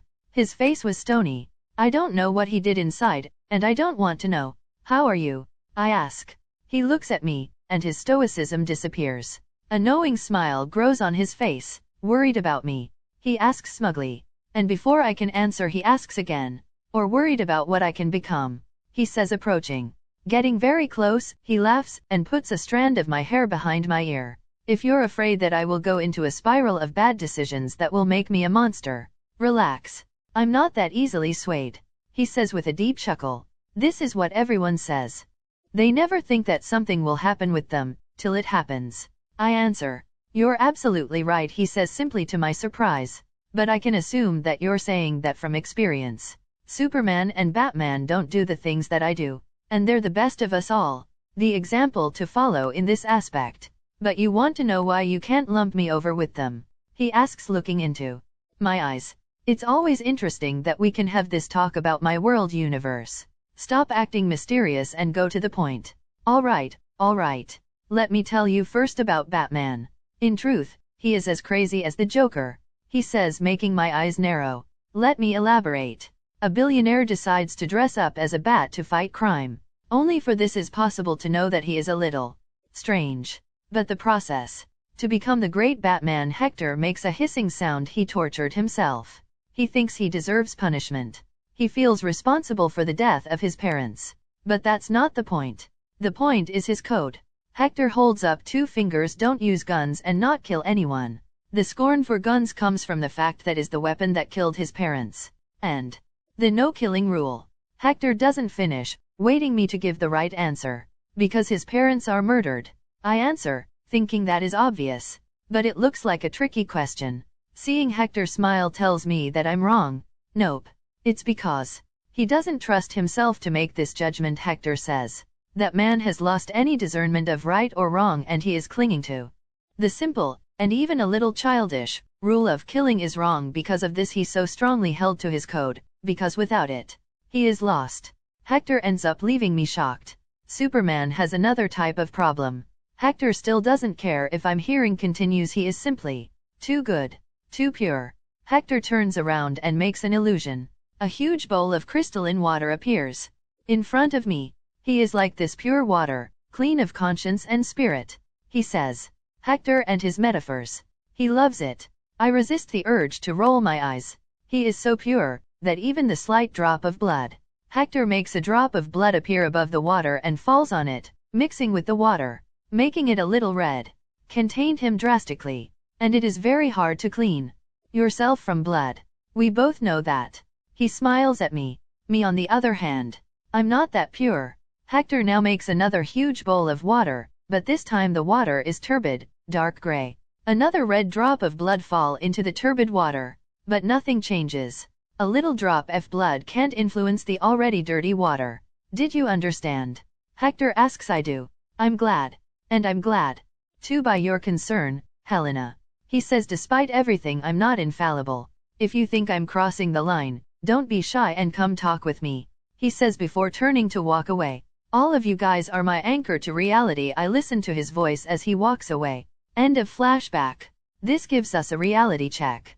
Shago voice takes me off my musings. In a moment we are good and in another, we are fucked. And then we are good again.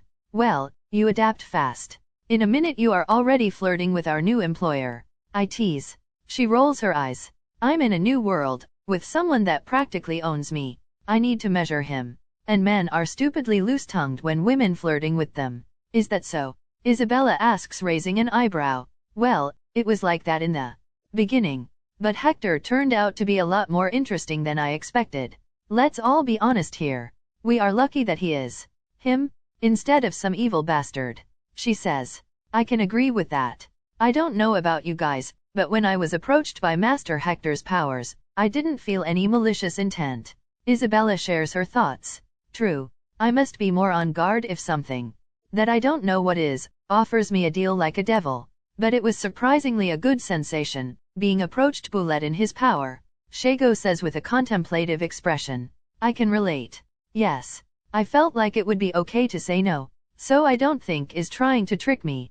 Yes. And I felt that would be a huge missed opportunity and I would regret it for the rest of my life. I trusted my instincts on this. Shago says. I felt the same. Do you think that his power messed with our heads? I ask. To my surprise, Shago nonchalantly shrugs her shoulders. Meh, whatever. Are you not worried about this? I ask. Nope. She says, popping the pea. I already know that his power affected us, but it's a minimum to keep us loyal. Hector was very clear with us at first. And he can't control. And sincerely, he don't even need it. True. By the way, did you guys feel it too? Shago asks. Felt what? I think would be better if I ask if you guys don't felt. But let me elaborate. She straightens up. Look, that Thor guy. In the past, he would be totally in my strike zone, but now, I felt nothing. Anything. Quid zero. Null. She says, no attraction for him. It's true. I don't think I'm a horny person like you. Hey. But it's been a while since I've felt something at the opposite sex. Love is dangerous. Isabella says suddenly. Love is strong. If we love another someone, maybe our loyalty to Hector would falter. Maybe his power prevents this. She gives her analysis. That looks horrible. I say. It is. I do not think so. Or maybe his power is affecting me even to don't care about this. But you're caring about it, so is just me. Shago says, before shrugging her shoulder again. However, nothing will come from thinking about this. It's not Hector's fault anyway. I envy your free spirit sometimes. I say, hee hee. I already have my side in the greatest of prizes. Shago smiles. And here we go. Become his first mistress? And then I will have everything within my reach? Ha ha ha. She stands up with her hand on her hips and laughs crazily, doesn't care about exposing her naked body. Are you that much of a gold digger, you cougar? Hey, let's be honest again. Who is better than Hector? She asks, and I can't answer that. I don't know many people here. He is handsome, intelligent, funny, rich, powerful, already knows everything about me, qualities and defects. And he accepts everything. His power will just make him even more perfect with time. She says, you called me a gold digger. Well, I confess that at the beginning I only flirted with him as a form of protection. But he is special. It's nice to be around him. We will live for a long time if everything occurs well. I can only imagine myself with him now, she declares confidently. Okay, go for it, sister. I'm cheering for you, I say nonchalantly, making her narrow her eyes. You say, mistress. Wouldn't the term be wife? Isabella asks who wants to be a wife. Shago asks outraged. A wife takes care of the children, is annoying, has saggy titties. But the mistress is the favorite. She is beautiful, and is pampered, and is an exciting relationship. Another can be the wife. I care not. Another. I ask, are you willing to share? Incredulity seeps in my voice. What's the problem? He is an immortal super powerful god, that will probably have his own planet, at minimum, in the future. I will not be held back by the morals of lesser people. No one ever makes social conventions with a literal godlike man in mind. True, so why are you so territorial with Black Widow? I ask, what part of first you guys don't understand?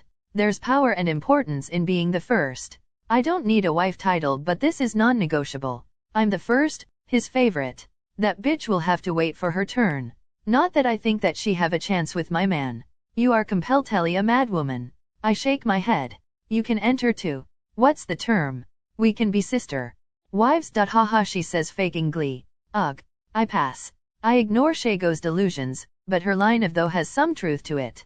Not about the possible harem that Hector will make, but about the fact that nothing can hold him back. He said he can absorb anyone. That's mean dark side? Anti-monitor? How powerful he can become. If Hector wants something, who will say no? All of you guys are my anchor to reality. Hector's words echo in my head. Hector POV. First thing first, let's use the abilities cards. I have 13 Gatcha points. Putting my chin between my index finger and thumb, I calculate.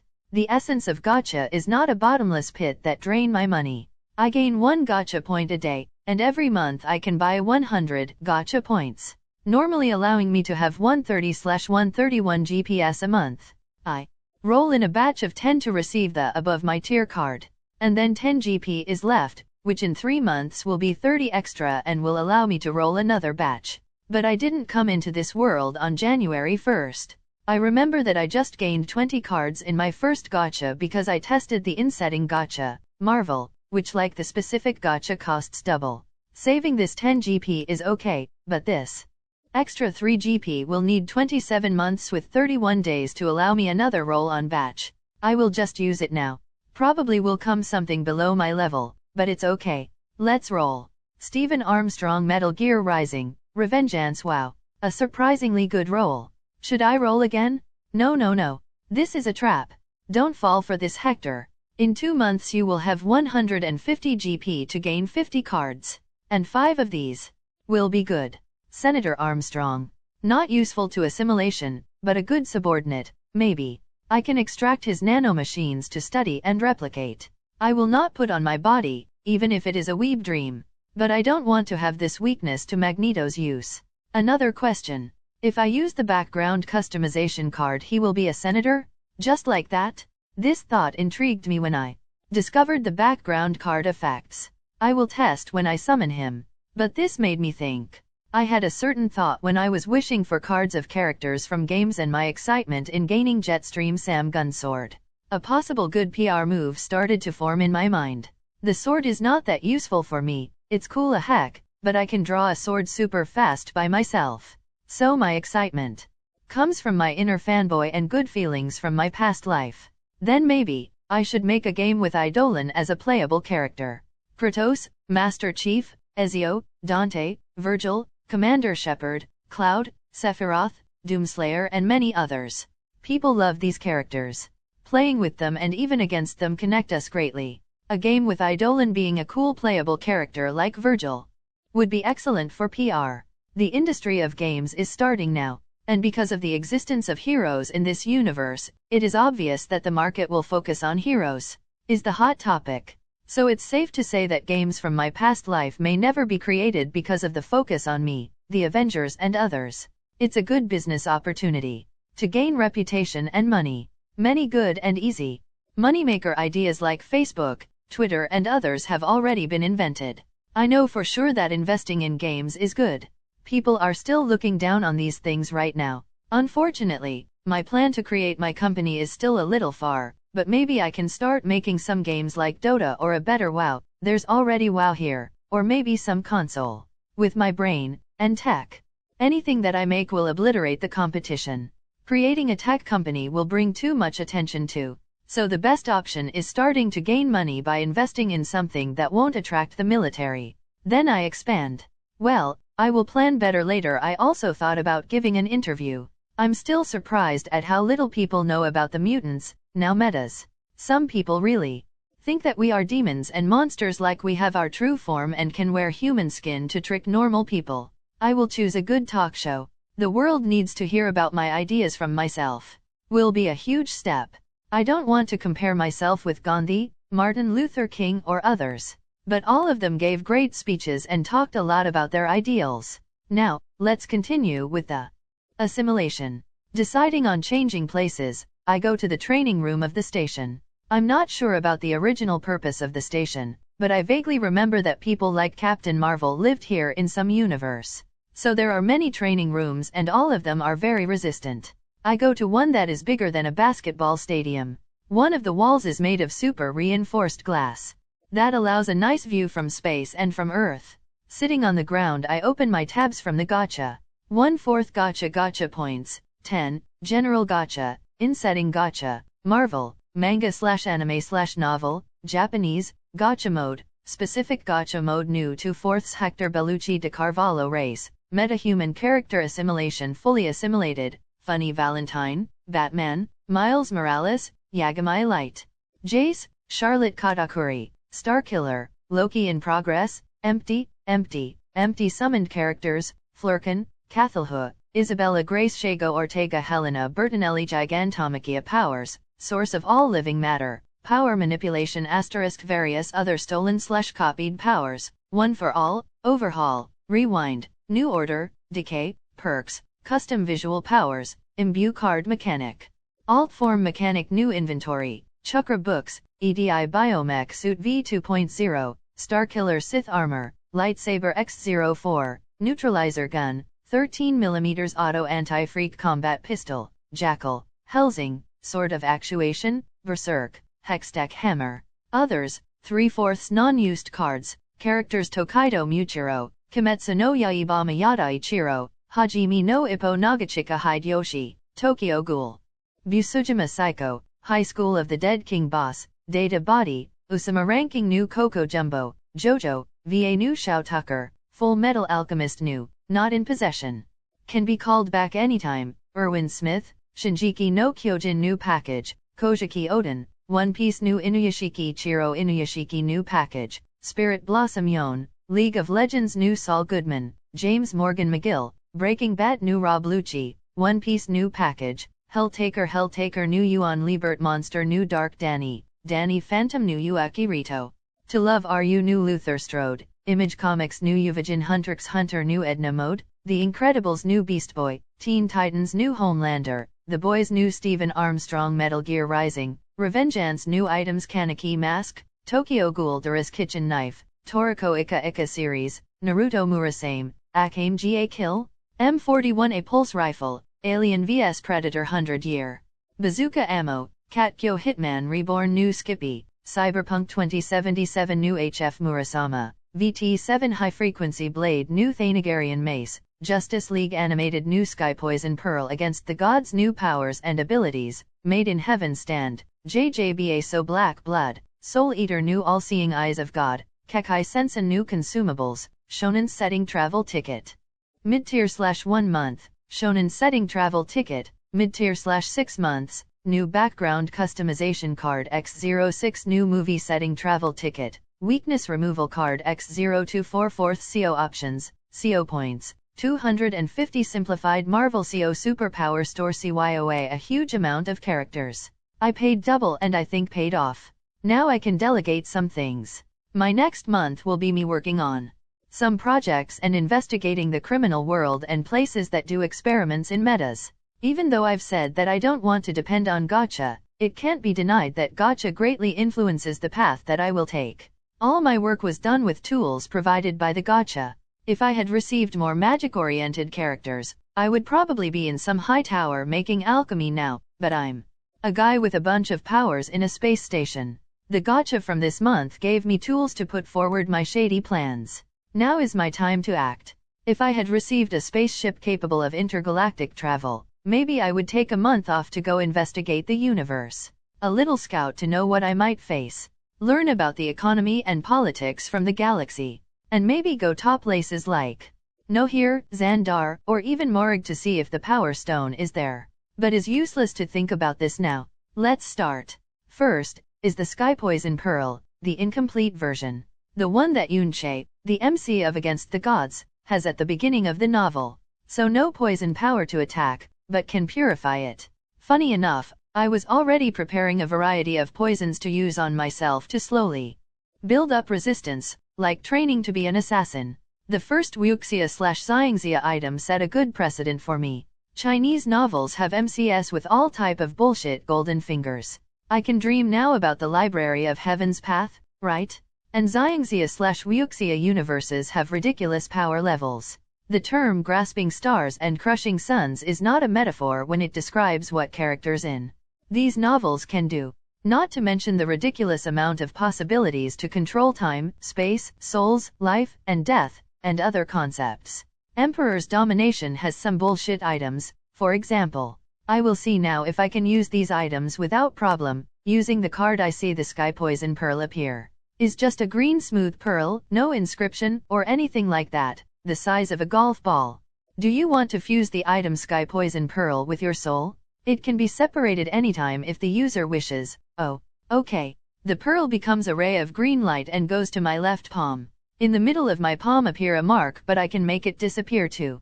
Theoretically, it is only possible to use something like that with the corresponding type of energy from the source universe. In the case of ATG, it would be profound energy. I don't have it, but I can use it without a problem, thanks to the Gatcha. Closing my eyes, I try to send my conscience inside the pearl to check the infinite storage, is very instinctive and I do it without problems. I find myself in a huge green space. In truth, endless space. I can feel that there's nothing here. I will put things here later. Coming out of the interior space of the Sky Poison Pearl, I think the Minecraft inventory is almost useless now. Well, this is bound to happen with a lot of things. I will eventually outgrow things from my beginner's package. Like the biomic suit from Ultimate Thor. It's not useful to me anymore. But I will study to make others. Although it will be awkward if some of my people are using armor like Thor's. D4C is another example. I have better teleport abilities and D4C strength didn't grow with me. The ability to escape to another universe and to transfer damage to alternative versions for myself is still useful though. I still plan to use some power boosting cards on you, partner. Love Train and a possible Requiem have great potential. I tell my stand that hasn't had much to do in the last few weeks. But he is my escape route in case of things goes to shit. Next will be Black Blood. Let's see what that does. Using the card I don't notice anything different. I look at my hands, I feel my blood stronger. I have some powers that control blood so the feeling is familiar. I extend a nail and make it sharp and cut into the palm of my hand. Blood flows through the wound. My blood is black. I control my blood to float and make different forms with it. I make a scythe attached to my forearm. I remember a manga called Dead Man Wonderland. The powers there are based on blood. I can take inspiration from that. After playing a little with my new power, I make all my blood go back to my body, and then I allow my wounds to heal. Interesting. I can control it freely and have a little awareness of all my blood. Let's try this then. I say and grab my left forearm and put strength, and tore it off from the elbow. My action startles Cathalhu, but I ignore him and throw my recently ripped arm away. I can still feel my arm, or it would be better to say that I feel my blood in my arm. I try to control my arm and it acts smoothly, like that hand from Adam's Family. I make it float and go back to me. Trying to imitate the demons from Nanatsu no Taizai, 7 Deadly Sins, I make the blood of my body reconnect with the blood on my arm to heal it back. And go without a problem. Really a good support ability. I can feel that the black blood is stronger and denser than normal blood. Can harden and absorb impact. I try to turn off my new power. Is a passive ability. 2. After all, will be a problem if someone sees me bleeding black. And I can do it without a problem too. Nice. I have an interesting thought. If my blood is black, would I blush black too? My tongue didn't get darker, or the little veins on my eyes. A heart without blood is yellowish transparent. So my heart became black too? Poetic haha. If I combine with the fact that my blood can evaporate because of my Titan's powers, can I make an insanity-inducing mist that I can control freely? I will test later. Damn, I love combining powers and finding new ways to improve them. That's just fun. Let's test the new mechanic. Alt Form Mechanic. The ability that makes me have an alternate form based on the cards that I assimilated and / or is in process of assimilation. In addition to passively allowing me to assimilate characters that I could probably only summon as pets, or other bullshit crazy monstrosities. I bring a full body mirror because I will need and try to change my appearance. Let's start with being 100% Batman. The card says that I can transform partially, so I can make combinations too. But let's start simple. I feel myself growing a little in height and bulking up. Looking at the mirror, I see my hair become smaller and losing the curly feature. My jawline became more chiseled, losing any youth that was before my face. My eyes are still blue, but are dull. I stare at my reflection in the mirror. So this is Batman, huh? Damn, looks at these biceps and chest. Mine will become like that when I grow old? I don't need to have big muscles, they don't represent my strength. I'm a little slimmer than this mountain of muscles, and I think I will be taller than Bruce in no time. I change my suit to just pants. It's gay to check Batman's penis? I'm just curious. No homo. Check another man pee-pee is only gay if you plan to put your butt in the way. As always, great words of wisdom, Shoulder Master Oagwe. Let's see. As expected of Batman, big dick energy is not a metaphor. I say, pulling the waistband of my pants before looking away. I change again, and became 100% funny Valentine. Pfft, what's with this hair? But he is surprisingly handsome. Oh, the scars? Damn, so cool. I can feel the patriotism radiating from my back and flowing through my body. I'm having urges to eat a hamburger and shoot a gun to the air. Where's my bald eagle? Let's go with katakuri now. Hehe, this jaw is a little dumb, but the tattoos are awesome. And I'm 5 meters tall. And these long legs? Changing to Miles Morales. Oh, I don't have the afro, lame. Is the comic/game version then? Did I have the N-word pass now? I think not. Now let's test the partially part. I change my face to katakuri, Valentine hair. Pfft. Ha ha ha ha, I look like one of those randomly generated characters in games. Oh, I almost died from laughing. Haha, and it will only become more interesting with my new characters. Green skin like Beast Boy, I wonder what Shago will think. White flame hair like Dark Danny, old like Inuyashiki. And this is a human-like characters. Who knows how the combination of Snorlax and XLR8 will be? Haha, I will have fun with this too. Huff, taking a deep breath, I calm myself. This mechanic is amazing. Nothing like true shape-shifting, but can't be forced deactivated by others. In truth, I can make these changes be for real and perpetuate. I can vary my size better now, and have other identities. It appears that if I want to maintain a certain trait, it can even be carried to my descendants. This is good. Now I can control a little which of my genes will my children inherit. Is nothing much of a problem now, but in the future, how many different types of DNAs will be in my body? If I want, I can make my children take certain types. Like everyone has a Kryptonian body. Well, I will think better about it in the future. I don't plan to have a kid now and not in the foreseeable future. Taking off any influence of the alt form mechanic, I go back to being 100% Hector. Looking at my body in the mirror, I find funny the fact that my true body was influenced by my cards, but with a limit. Height, muscle mass, good complexion, and other subtle things like presence and posture. But there's no drastic change. Very considerate, Gatcha. Now, all-seeing eyes of God. I don't hesitate to use the card and almost instantly I can see the difference. I can see more clearly, I have a wide field of vision, and I can see colors that I couldn't have imagined 1 minute ago. It is necessary to remember that all my senses, including my vision, were already far above human standards, and now is another big leap again. I look in the mirror. This shit is cool as heck. Maybe I should let this be Eidolon official eyes or something like that. I say, looking at my now totally brilliant blue eyes full of patterns like magic circles or clockwork gears. One thing I thought about a lot was if I should make Eidolon have an unusual feature to bring him close to the meta community, like a green or blue skin color, or pointy ears. I settled only with the white hair and ever-changing eye colors. Shagos. Green skin color being well received is a small step, but a good one nonetheless. But maybe I should keep my eyes like this as Eidolon and hum. I notice something. I look at Earth through the reinforced glass and see things that are impossible to notice by conventional means. There's something extra enveloping Earth, like steam, and making a connection with somewhere in space. Is this Yggdrasil root? I take this sort of actuation from my inventory and I feel my sensitivity with the astral increasing while I hold the sword. It's like Earth is in the middle of an incredibly huge river that cuts through space. I can also see some bright spots on the Earth's surface. What is that? The sanctums? Pocket spaces? Portal to other dimensions? I will investigate it later. These eyes are very useful. I will fly around the Earth later and scout everything in the meantime, and try to find Krakow. My satellites didn't find the future mutant country. Krakow is a living being. A mutant whose power makes him a living island. Incredibly old. He can move around and maybe even hide himself. In the most recent X-Men comics, the mutants finally snapped and created their own nation on Krakow. Is basically what I'll do in the future, but they are too forceful. Maybe it's because they just decide to do this after the reveal that Moira had already lived several timelines in which everything always go to shit to the mutants, but the mutants look a little like assholes to me. Especially Xavier. The fact that they created the Quiet Council and let people like Sebastian Shaw and Mr. Sinister decide things also gives me very bad vibes.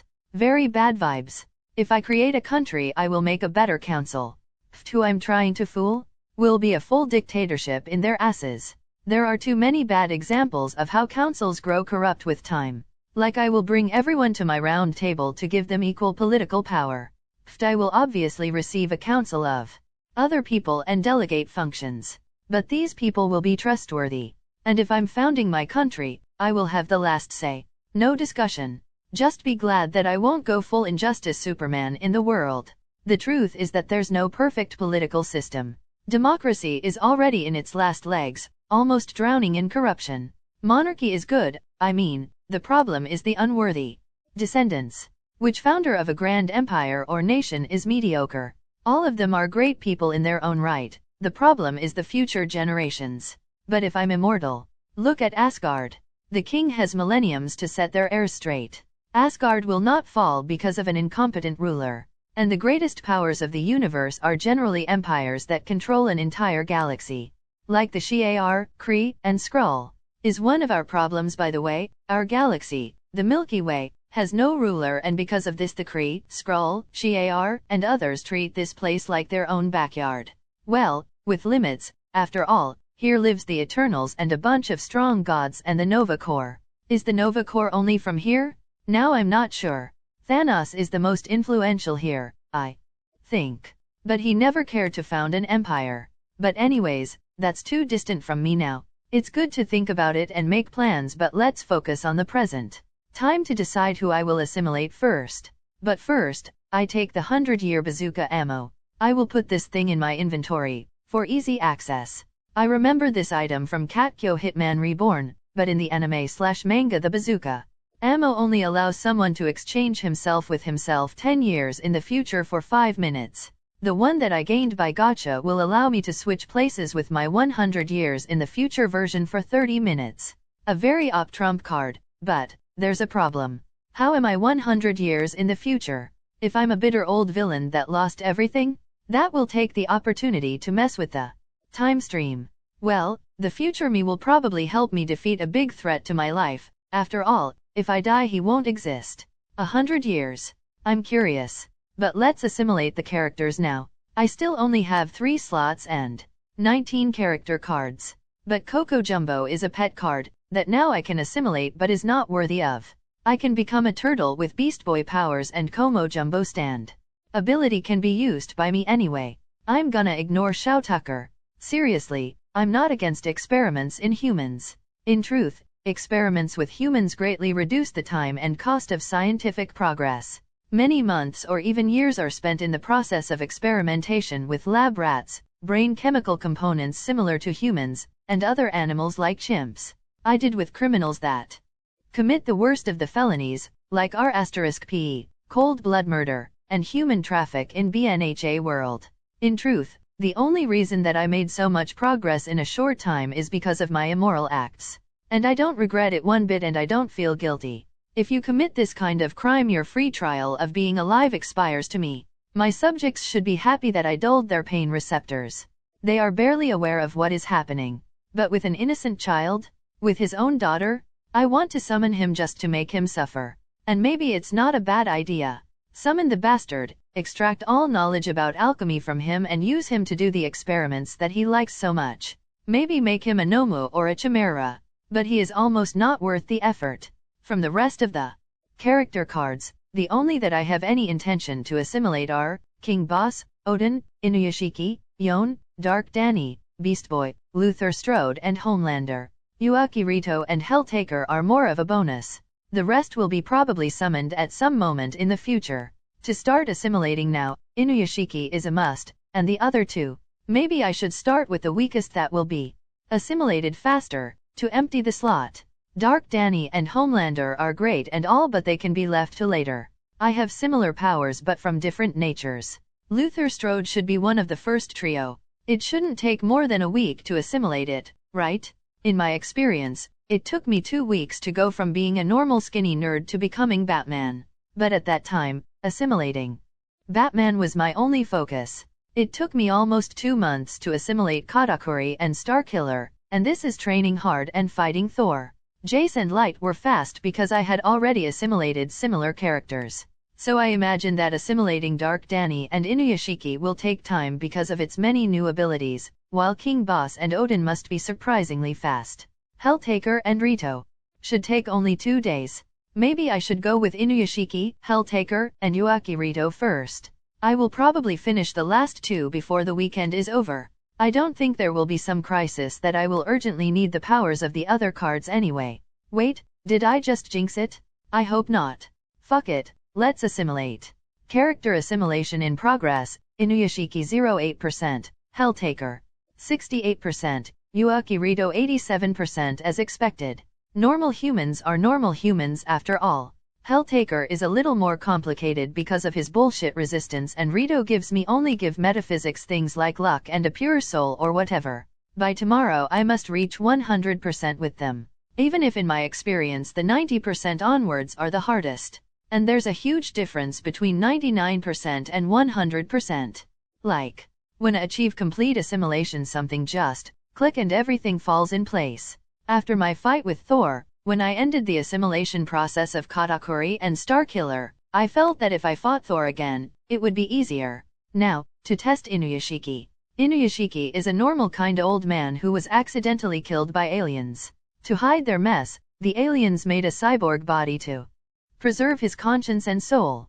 I try to open my body, like a machine but only my arm changes. Sections of my skin open revealing a high-tech cannon underneath. A strange sensation for sure I think while watching my now cyborg air. Apparently, I can just change my arm for now. It will increase as the assimilation progresses. Making my arm go back to normal I do the hand sign of a gun and bang! An invisible laser hits the wall. No, it's not an invisible laser. Is a highly concentrated electromagnetic pulse. Weaponized electromagnetic waves? Genius. This goes beyond what we can do now which is just to make electronics go haywire. I focus on the subtle aspect of my new powers, and readings appear in my line of sight. Measuring temperature, radiation, and other things from the environment. I look at Cthulhu and I can analyze it easily. his heartbeat, body temperature. I mean, I could do this already, but this is giving me the results on a silver plate, with numbers and graphics. Now, let's try the best ability of Inuyashiki. Closing my eyes, I try to reach some of my bots through technopathy. Oh, I can see through their eyes, or camera. In this case, some of my bots are on standby nearby. I raise my hand again in a gun sign and bang. There's no need to speak out loud. The invisible bullet is condensed with the help of the little robot and hits another robot that is in his line of sight. What's happening? Malfunction. The robots nearby act confused. Something strange happened in my systems. The robot that I entered the mind reports. I bring my hand to my face and it starts chuckling. A chuckle that quickly becomes full-blown laughter. Ho ho. Ha ha ha ha ha. Fuck yeah, Inuyashiki-san is the best. Don't roll the eyes to me, Cathalhu. I finish the sentence by addressing my alien cat. With this power, all the secret organizations and secret labs have dropped a lot of in the threat levels for me. Is not a stretch to say that with this power I'm a god between ants. I can't use this to kill strong people, but normal ones. I can end them untraceable and risk-free. Trask looking through the monitor? Bang. Fisk talking on a smartphone? Bang. Anyone in the world who gets past a security camera is an available target. And this is Marvel. There's always a camera. It has satellites monitoring the entire world. The Sentinel Project? Pft ha ha ha. Okay. I've been high in power long enough. Let's get things straight. The bot that I used felt something wrong. So people could detect my actions. So is not safe to invade places with high-level technology carelessly. I don't think this level of technopathy can overpower Ultron either, but at least it will give me a fight chance. In the anime/manga, Inuyashiki's sense range is global, but I still don't complete the assimilation process. Sentinels? Maybe I can affect the first prototypes, but it's not good to think it will work with better versions. After all, Sentinels are highly adaptable. Not that I plan on having better versions of Sentinels existing here. As a side note, now I really don't need to breathe. Now I can be a pseudo-cosmic hero. Inuyashiki also can hear cries for help on a global scale. And has healing powers, that I think I don't have yet. And this body adapts with need, producing news weapons or defense devices. There's a limit obviously. Damn, it's no wonder that Inuyashiki is the high-tier card that always comes in the batch of 10. He is my favorite assimilation after Batman. You guys come here in the training room Omega-01. I communicate telepathically with the same bots that I tested my powers previously. Did you guys hear that? Is the master. The master talks to us in our systems. But it feels like the master is like us. The master is a machine too. Like us. One of us. One of us. One of us. One of us. Bring your robotic asses here now. Yes, sir, did I just create a robotic cult? I'm feeling like Professor Farnsworth from Futurama. While I wait for the bots to arrive, I'm going to test my other important item. The Thanagarian mace. Turning the card into an item, I look at the weapon made of nth metal. Thanks to my new powers, I can already analyze it a little already. Atomic number of 26 and an atomic mass of 676. There's energy flowing through it. Or is it radiation? I try to activate it. There's no button, but when I press a little strongly and willing it to reveal the capabilities, an electric field appears in the spike head of the mace. Oh, is sensible like that? Connected to the mind of the user? Oh, I start floating too. The nth metal has many uses. I think that even the mother boxes have nth metal in their composition. The most famous uses are magic negation, gravity negation, and self-sustenance. That allows the user to survive in inhospitable environments. As I think about the various uses of metal and what I will do with it in the future, the bots arrive. We are here, sir. Great. Here, take this and put it in the omnispectrum and in the quantum field generator, and analyze its composition and the type of energy it emits. Let me know when it's over. I say, maybe I can make an anti-magic beam or something. At your command, sir. 2 robots take the mace and raise it above their heads before going to carry out my orders. I think I will train a little before going to sleep. One of the things that I noticed about the assimilation process is that it is divided into physical aspects, body, powers, and mental aspects, knowledge, experience. Training allows the assimilation process to go faster because I'm training the physical aspect. And surprisingly, sleep helps too. REM sleep is very good for inheriting knowledge. And thanks to this I always have the habit to sleep at least 2 hours at night. Gain knowledge or experience is always strange. Sometimes I have these cloudy dreams where I do things. I can't see faces or distinguish much. But I remember myself fighting, training and even having sex. After using my new abilities until I have a comfortable grasp of them, I head to a basic room at the station. Laying on the bed, I think about the most enviable Batman ability: sleep whenever he wants. There are many steps to this. First, don't make lying down a normal thing, especially in your bed. If you do things like reading, use your smartphone or whatever while lying in bed, your brain will be conditioned to stay awake in bed. After this, things like blinking rapidly and contracting the muscles for a minute are good to sleep fast. And the ZZZZ. Next day, Saturday, still Hector POV. Once again in front of the many screens in the control room, I watch the news around the world. Thankfully the world don't end while I slept. I woke up with Yuaki Rito's assimilation complete and Helltaker's assimilation at 98%. The last percentage is always the hardest, but after some hours of training I completed the assimilation of Helltaker too. I can feel the Chad energy flowing through my body. Jokes aside, I decided to go with Beast Boy and Luther Strode to assimilate next. I'm really curious about Beast Boy power, and Luther Strode will take me up a notch. The only thing that I was reluctant about assimilating Luther is pheromones. Yikes. According to the description, his pheromones make him irresistible to a woman. Like Spider-Man and Silk, Cindy Moon, are. After all, they are bitten by the same type of radioactive spider. Now, pheromones are. Ugh. This will make me another Star Fox, the brother of Thanos who seduced She-Hulk, or Longshot, that guy from Mojo World that has superhuman attractiveness as one of his superpowers. Thankfully I can tone down this shit. Gatcha is very considerate. Pheromones is a moral gray dark zone, but Hector thinks it's more trouble than it's worth. His pheromones will only make him smell pleasant, if he doesn't use them in full force.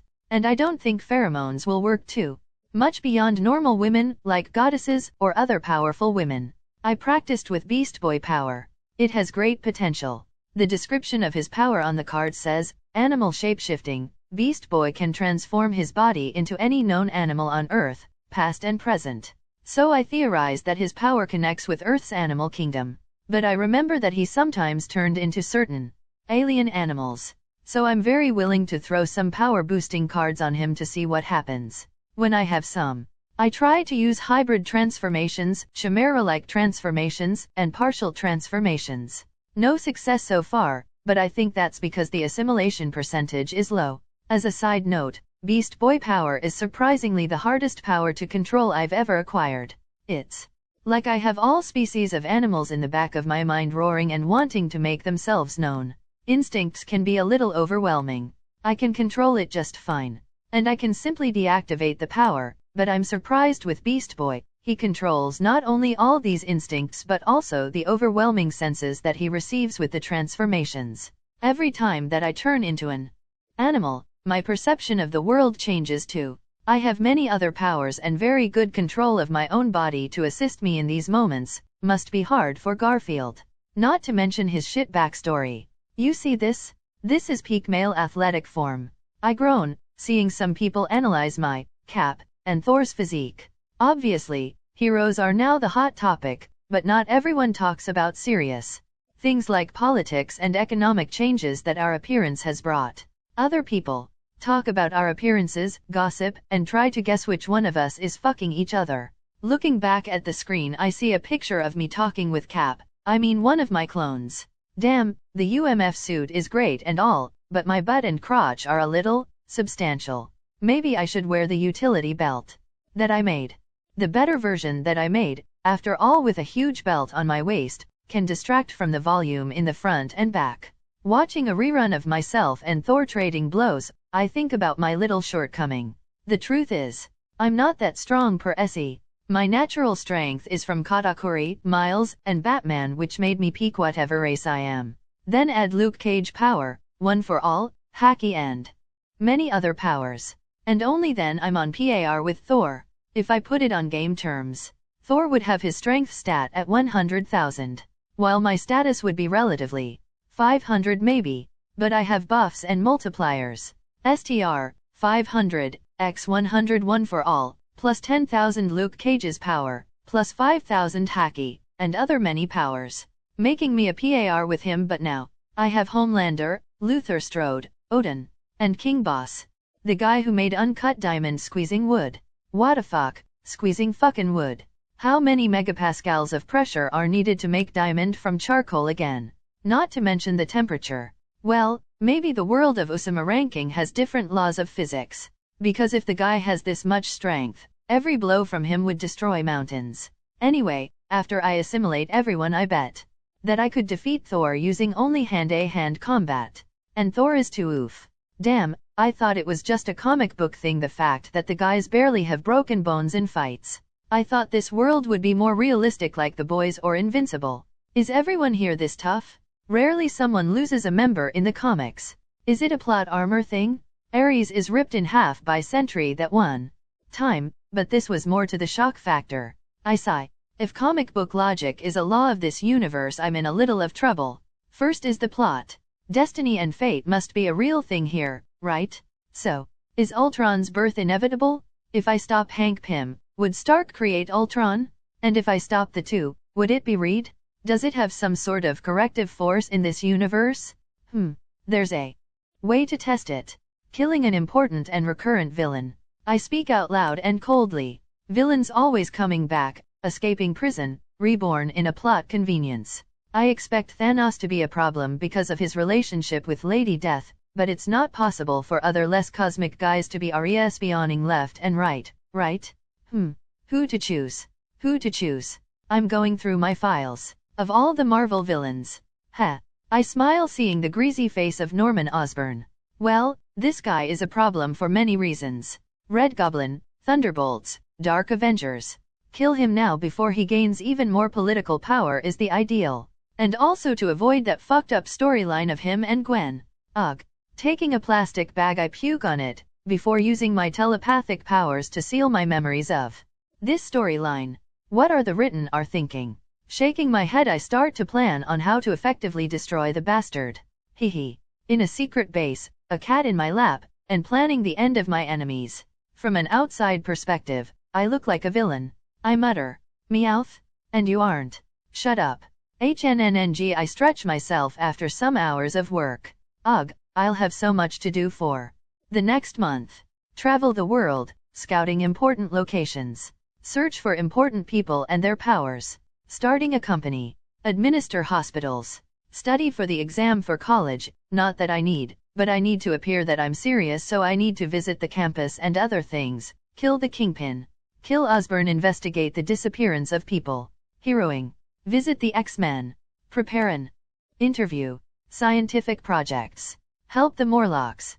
And more. Fuck it, I'm gonna summon people now. I need help. I look at my tab of unused character cards.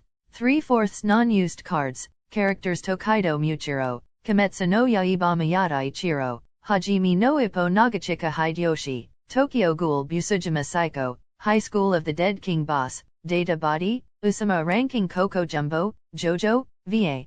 Shao Tucker, Full Metal Alchemist, not in possession. Can be called back anytime. Erwin Smith, Shinjiki no Kyojin package, Kojiki Odin, One Piece package, Spirit Blossom Yon, League of Legends Saul Goodman, James Morgan McGill, Breaking Bad Rob Lucci, One Piece Yuan Liebert Monster Dark Danny, Danny Phantom Uvijin Hunter x Hunter Edna Mode, The Incredibles Homelander, The Boys.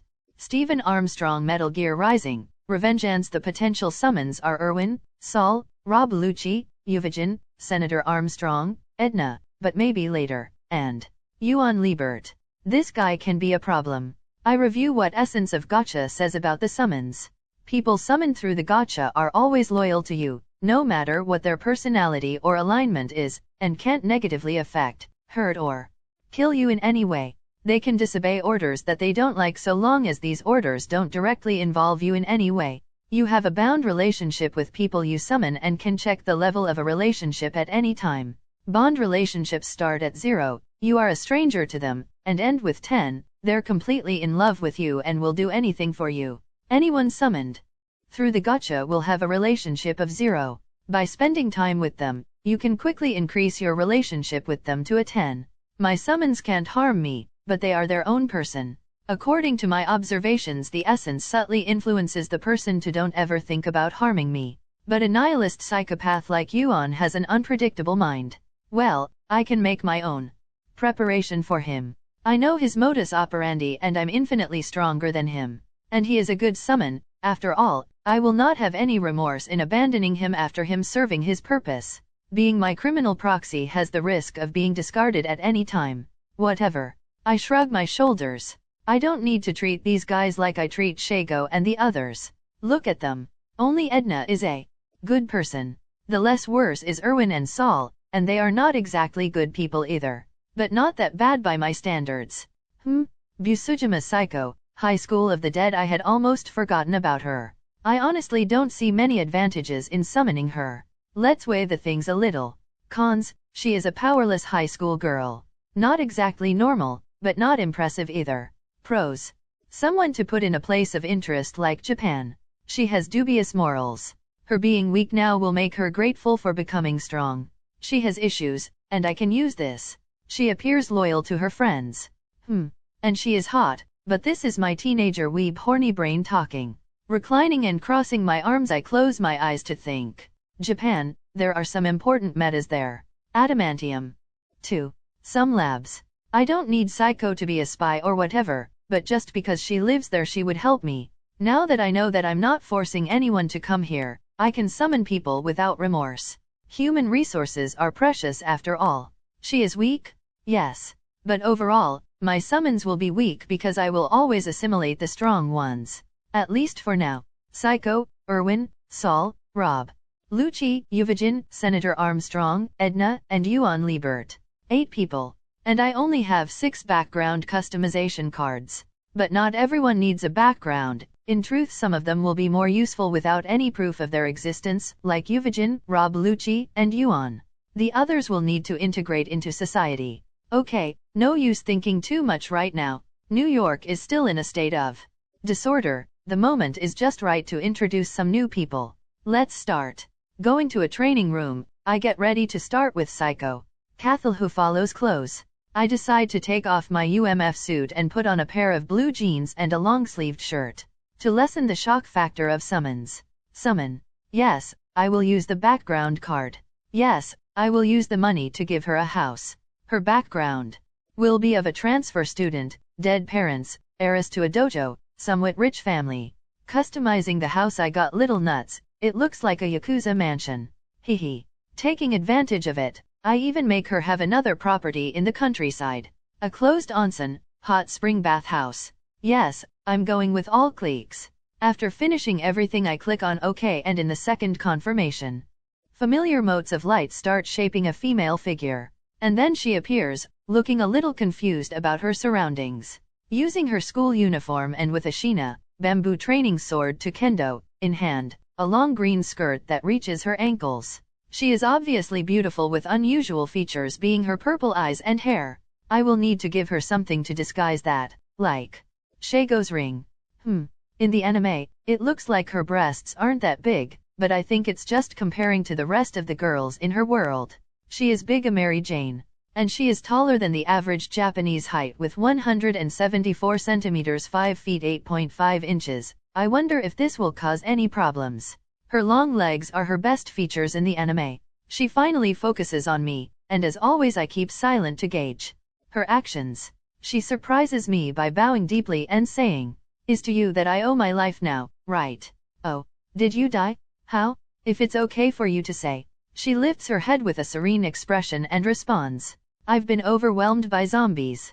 After fighting alone for so long, I've been surrounded without escape routes, and then I decided to take my own life.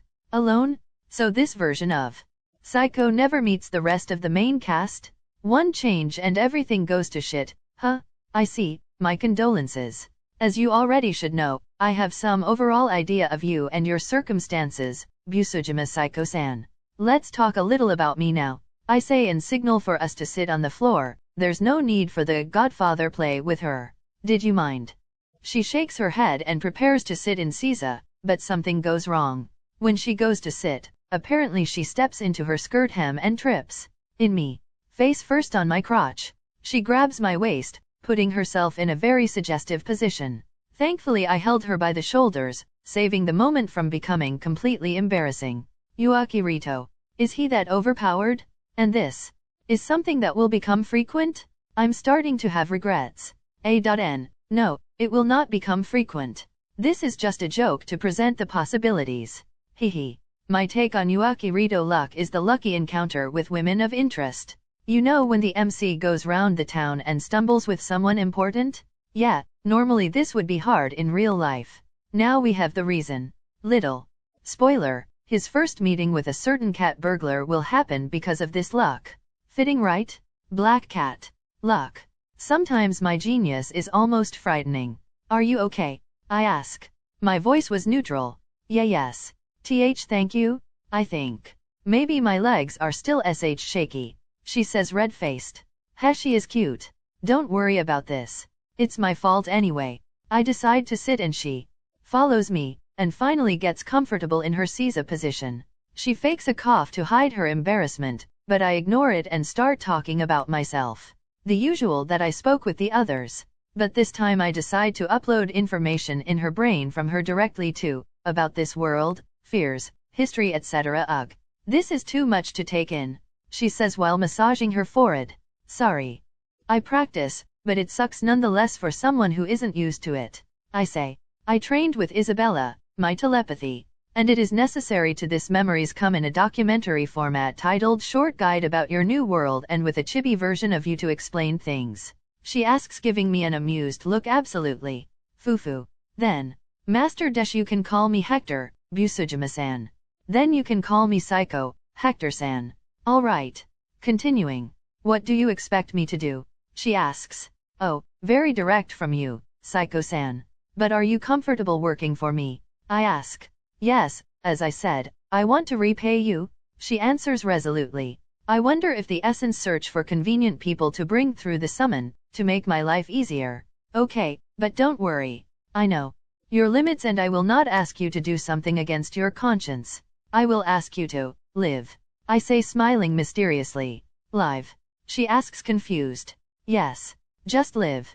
Live in Japan, normally, and tell me things that happen there. Rumors, gossip, conspiracies. Anything.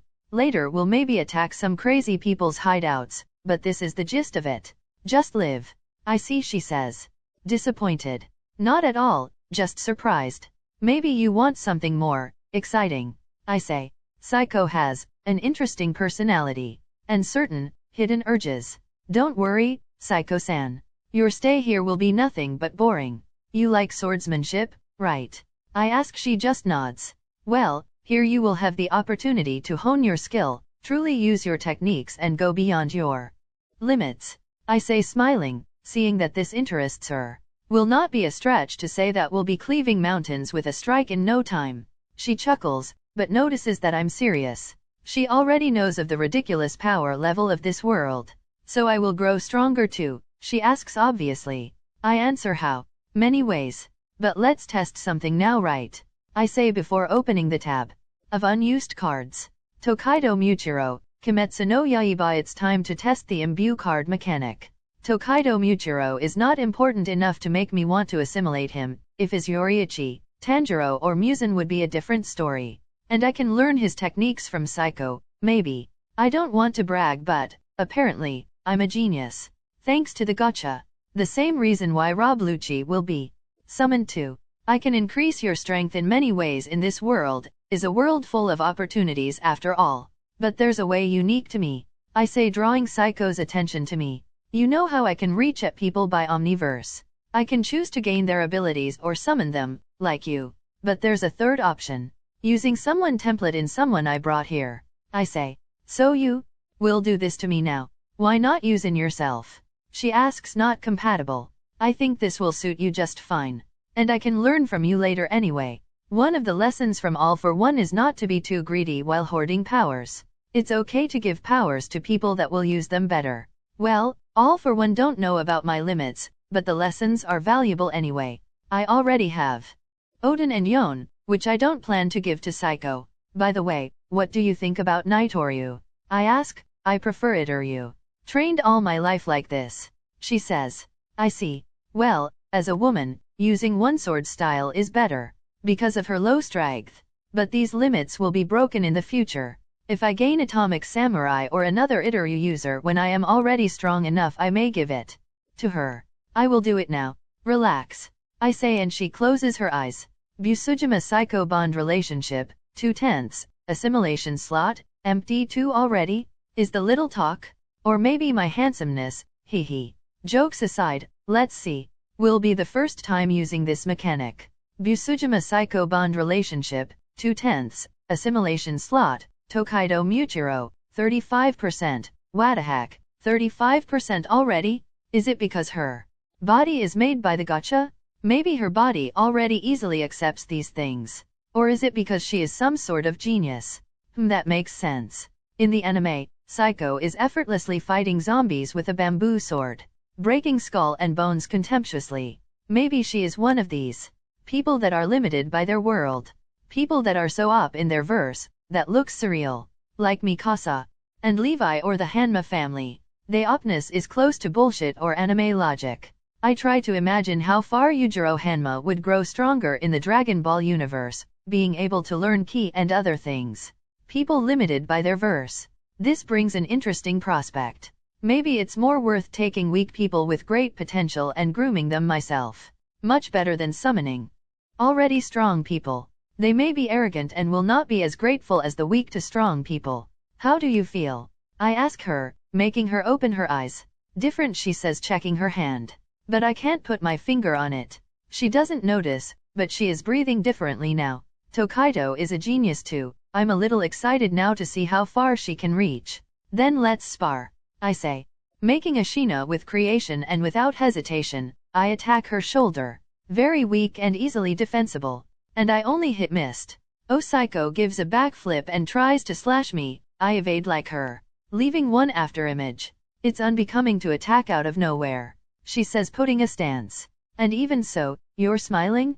I answer. She blanks out and brings her fingers to her lips, tracing the smile that she has without realizing it. I know her issues, but now is not the time to address them. Now is the time for little bloodshed.